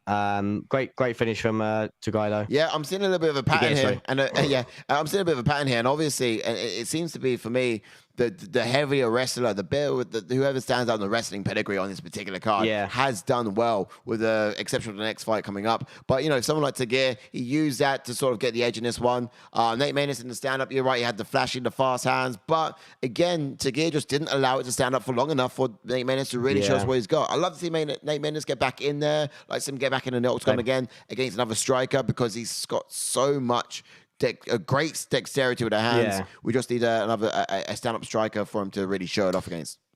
Yeah, that's true. And then obviously there was a change to the main card that you've not put on there. But in the featherweight division, we've got Derek Minner taking on Cheyenne. Yes. Cheyenne getting the 1st round TKO, but it was from Derek Minner throwing a kick.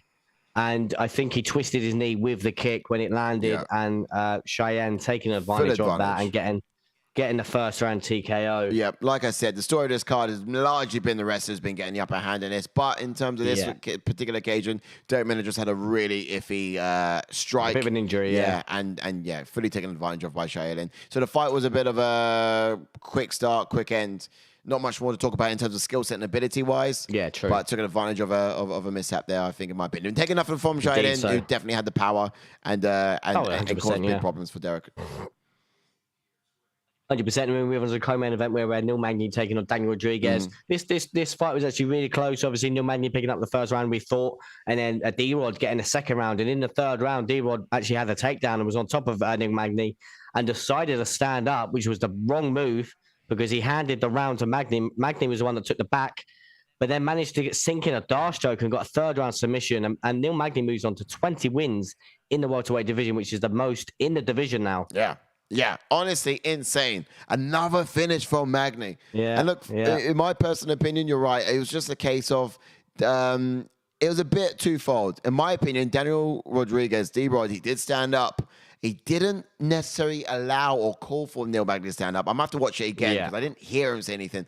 But it was Herb Dean who stood in almost immediately and then forced that stand up for Neil Magny. Now, personally, I reckon what could have happened, Daniel Rodriguez standing up from that position, kicking him a couple of times on the ground, and then going in again with some strikes and ground and pound. Well, that's what I mean. That could have happened. Obviously, but you're allowed to do that. Obviously, he just didn't get a chance. Didn't get a chance to do anything. He could have hit him with a couple of leg kicks and then jumped in with a big like Superman punch or something, or could have done something. But like you said, Herb didn't give him a chance, even though D-Rod shouldn't have stood up in the first place. Yeah, but it's true that, and I could be mistaken. I didn't hear it. Maybe D-Rod stood up and he said, "Get up," in which case Herb Dean was straight in there with that command. Yeah, it's but true. Ultimately, I didn't hear that, and otherwise, I think it was really soon for him to like allow Neil Magny to his feet, especially when Daniel Rodriguez still had the choice of going back in. Then there's a ground about. Yeah, hindsight, and ultimately, what we're trying to say is Daniel Rodriguez was in ultimate position on the ground, and he gave up that position, and he should have continued it, and he still had a chance to Herb Dean not have stood up Neil Magny, and then the fight really literally changed from there. Indeed. So then we move on to the main event. We are Marina Rodriguez taking on Amanda Lemos, and again, this was a bit of a tentative start in the first round, a bit of a tit for tat, if you know what I mean. Both feeling each other out. In the second round, Lemos had great success. She did, nearly getting a rear naked choke finish in the second round, but then ultimately getting a third round TKO. Again, arguably a bit of an early stoppage, but we all agree with that Rodriguez could have been one shot away from being out, but she was predominantly still there, frozen. But she was still there. Yeah. But Lemos moves on in this division now. Again, makes this division more dicey, and there's bigger and better things that can happen from it now. Absolutely, yeah. She was a little bit stunned, wasn't she, Rodriguez, in that sort of exchange? But you're right. Fundamentally, slightly early. But the question is, would it have just ended anyway? Let's say 5 or 6 seconds later, potentially the case. But power is definitely on Lemos' side. And she just caught Rodriguez really well. And she's now really doing a lot in the division. Like, she's going to be moving a couple of spaces and hopefully see her in the top 3. Yeah, 100% true. Yeah, and that concludes. Fight of the night for me. Fight of the night. Ooh. Everything was a finish, bro, of some sort. Knockout or submission. We had knockout with Derek Minner. Oh, yeah. And knockout on the main card. Submission. Yeah, no fight was a decision. Yeah. So do you think there was knockout tonight between Derek Minner, Cheyenne, and the main event? I'm gonna say this is the thing. I've got to go for. I don't know, because they were both arguably. One was from an injury, which was obviously. I hear you, bro. Minner, and then the second one, I don't really want to give that knockout tonight. I know, because it was a bit of an early stoppage. Yeah, I know, right? It's the best of a bad situation, really. I mean, you gotta go with one of them, but I guess we can leave it at that. Actually, just like submission wise, I'm gonna go for. I don't know, because they were obviously Neil Magny's finish was great, and then obviously Tagir's finish was great, and then obviously Grant Dawson's finish of obviously the Olympic wrestler of Madsen. Yeah. Like, come on. Do you know what? I think. Yeah, I'm with you entirely. I might have to go Grant Dawson. I'm between Grant Dawson and Tagir, largely because or maybe I could even say Neil Magny, because I'm just a bit annoyed about how that 10 events went. But I don't really want to go for that one just because because of the way it went. Yeah, exactly. But fundamentally, I think Tagir submitting Nate Maness, I don't think you should get a huge round of applause for that. You know, because I get what you mean. Yeah, Grant Dawson submitting Mark Madsen, you should get a round of applause for that. But then at the same time, my conflict with that is just Grant Dawson's not a very exciting fighter, in my personal opinion. I know what you mean. So I find it hard to give it to that as well. But fundamentally, wrestler versus wrestler, and Grant Dawson bested the Olympic wrestler himself. I guess you got to give a bit of a kudos for that. So yeah, Grant Dawson will get that for me. Although my fight tonight, which will probably take a little bit more focus. Probably because it was a little bit longer. It probably would be Neil Magny and D-Rod, because they threw a little bit more. And it was a little bit more exciting than Grant Dawson and Mark Madsen. They did actually look quite exciting. Yeah, I'll give that my fight. So submission Grant Dawson. Not really a KO of the night for me, because you know what I mean. Yeah. And then fight of the night would be Neil Magny and D-Rod. But just to get to a couple of take us back, and we'll get to a couple of chats before we wrap it up. Yep. Where we going? Shanghai V says Izzy knows Pereira is a danger. In interviews. Calls Miguel, says, all right, boys, I'm going to try to fight this COVID and take a Lemos punch next week. Yes, Calls Miguel, let us know how that goes. Thanks for the stream, guys. Don't forget to like and comment, subscribe. Thank you, buddy. Thank you for that. Lots of love. Please, guys. Look at the love from Shanghai V saying get well soon. Do like and subscribe. It does massively help us push the channels, get in front of more eyeballs, and just let people realize that this is a place to be if you're a fan of UFC. Like, this is where we should be chiming into. It's a lot of fun. Great community. Wales to New Jersey says, shout out to Magny, classic veteran performance. kind of a trap fight of D-Rod. Good shit, though. Yeah, but this is what I'm saying. We said when we was breaking the fight down, it all depends what Magny turns up and comes out. Yeah. Round one was the Magny that we were used to seeing. And then round two, he took it off a little bit, and D-Rod kind of put his standpoint on a round. And then that third round, the grappling advantage of the veteranness and the grit and determination of Magny showed. Yeah. And that's what I'm saying. He can be that type of fighter. Yeah. But sometimes, like in a fight where he should grapple, he stands up. Yeah. And this is what I'm saying. In that fight against D-Rod, who's dangerous, he should grapple. He grappled. And this is what I'm saying. He did really well in that fight. And you've got to give it to him. Hats off. Most wins in the welterweight division. Give it to him. Yeah. Welsh, New Jersey, but in a prelim, saying Batista should have definitely got performance tonight bonus. Yeah, definitely. I saw that fight in the prelims. Batista, great performance from him. Shango V saying good prelims, to be honest, as well. To be honest, we had quite a few finishes in the whole event, to be honest, let alone just the main card. Yeah, I mean, these are the ones you sleep on. These are the ones you sleep on. Yeah, this is what I'm saying. And last one from Shango V. Dawson put opponents and viewers to sleep. I'm telling you, bro. It's not just me then. It's Shango V. It's not just me who thinks that. Yeah. It's okay. I think he tends to. I mean, this is why the guy can have 6 fights in UFC, undefeated, and still not be ranked. Because it's just, you got to give the people what they want to see. And it doesn't excite you too much. Although I think it's hard to deny him at this point. He's probably got to be ranked off of this performance and yes, much track record. Yeah, potentially, yeah. Just before you all go, obviously, if you are still there, please do get your people's picks in for before next Thursday, probably UFC 281 Tuesday, please. Yes, please try and get them in by Tuesday, so it gives Si enough time to put them in. Obviously, I'll crop them and stuff for you, but it just gives Si enough time to put them in. Yeah.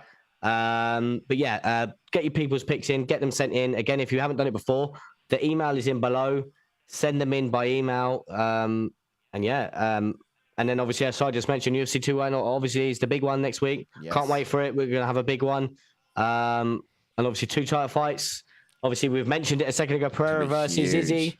Weili Zhang versus Carlos Esparza. My boy Frankie Edgar. It's all kicking off. Got Dustin Poirier, Michael Chandler on that card as well. Number 5 against number 2. Frankie Edgar's there. You got Dan Hooker against Claudio Puedes as well. But Brad Riddell's going to be up there too. Dominic Reyes. Yeah. Oh my goodness. Stop me now. Yeah.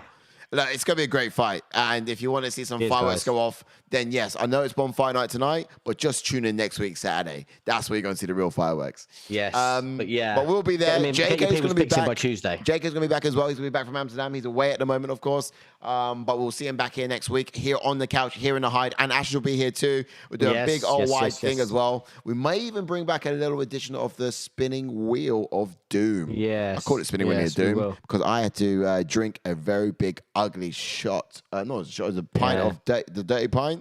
Oh, I hate that wheel. Oh, I hate that wheel. Oh, I felt sick after that. But look, guys, lots of fun and games to come. Yeah, you've been amazing. Thank you. Honestly, you don't want to miss what comes next week. So chime in for that as well. Thanks, guys, for tuning in. Thanks for your love. Thanks for your comments. Thanks for your engagement. Do like and share. Don't forget to like if you haven't done it already. We have people's picks on the Thursday. Yes. And then the week following that, we have the watch long on the Saturday. But the week following that, we're going to have the aftermath with JK as well. Yes. So that'll be coming too. So lots to come. Do check it out. Don't miss it. And if you do want something to fill your boots in the meantime, we had Matt Favoto on the channel just a couple of days ago. Was it Thursday? Yes. Yeah, it was Thursday. Thursday this week. So check that out on the channel too. And he did mention as well we could potentially get him back on during the week when he's in fight camp as well. So maybe stay tuned for a quick 20 minute quick insight as well. Yeah. So stay tuned for that just in case. He's got a big week coming up, absolutely. So, he's got a big fight to come. He's also going to be on that card coming up. But, so check out that fighter Q&A to get some more of the insights. Mm-hmm. Guys, you've been great. Yes, thank you all for your comments. Thank you. And we'll see you for people's picks 100%. On Thursday. Yeah. Keep it real. Stay sexy. Don't go nowhere. Well, go home and all that sort of stuff, of course. Yeah, but we'll see you next week.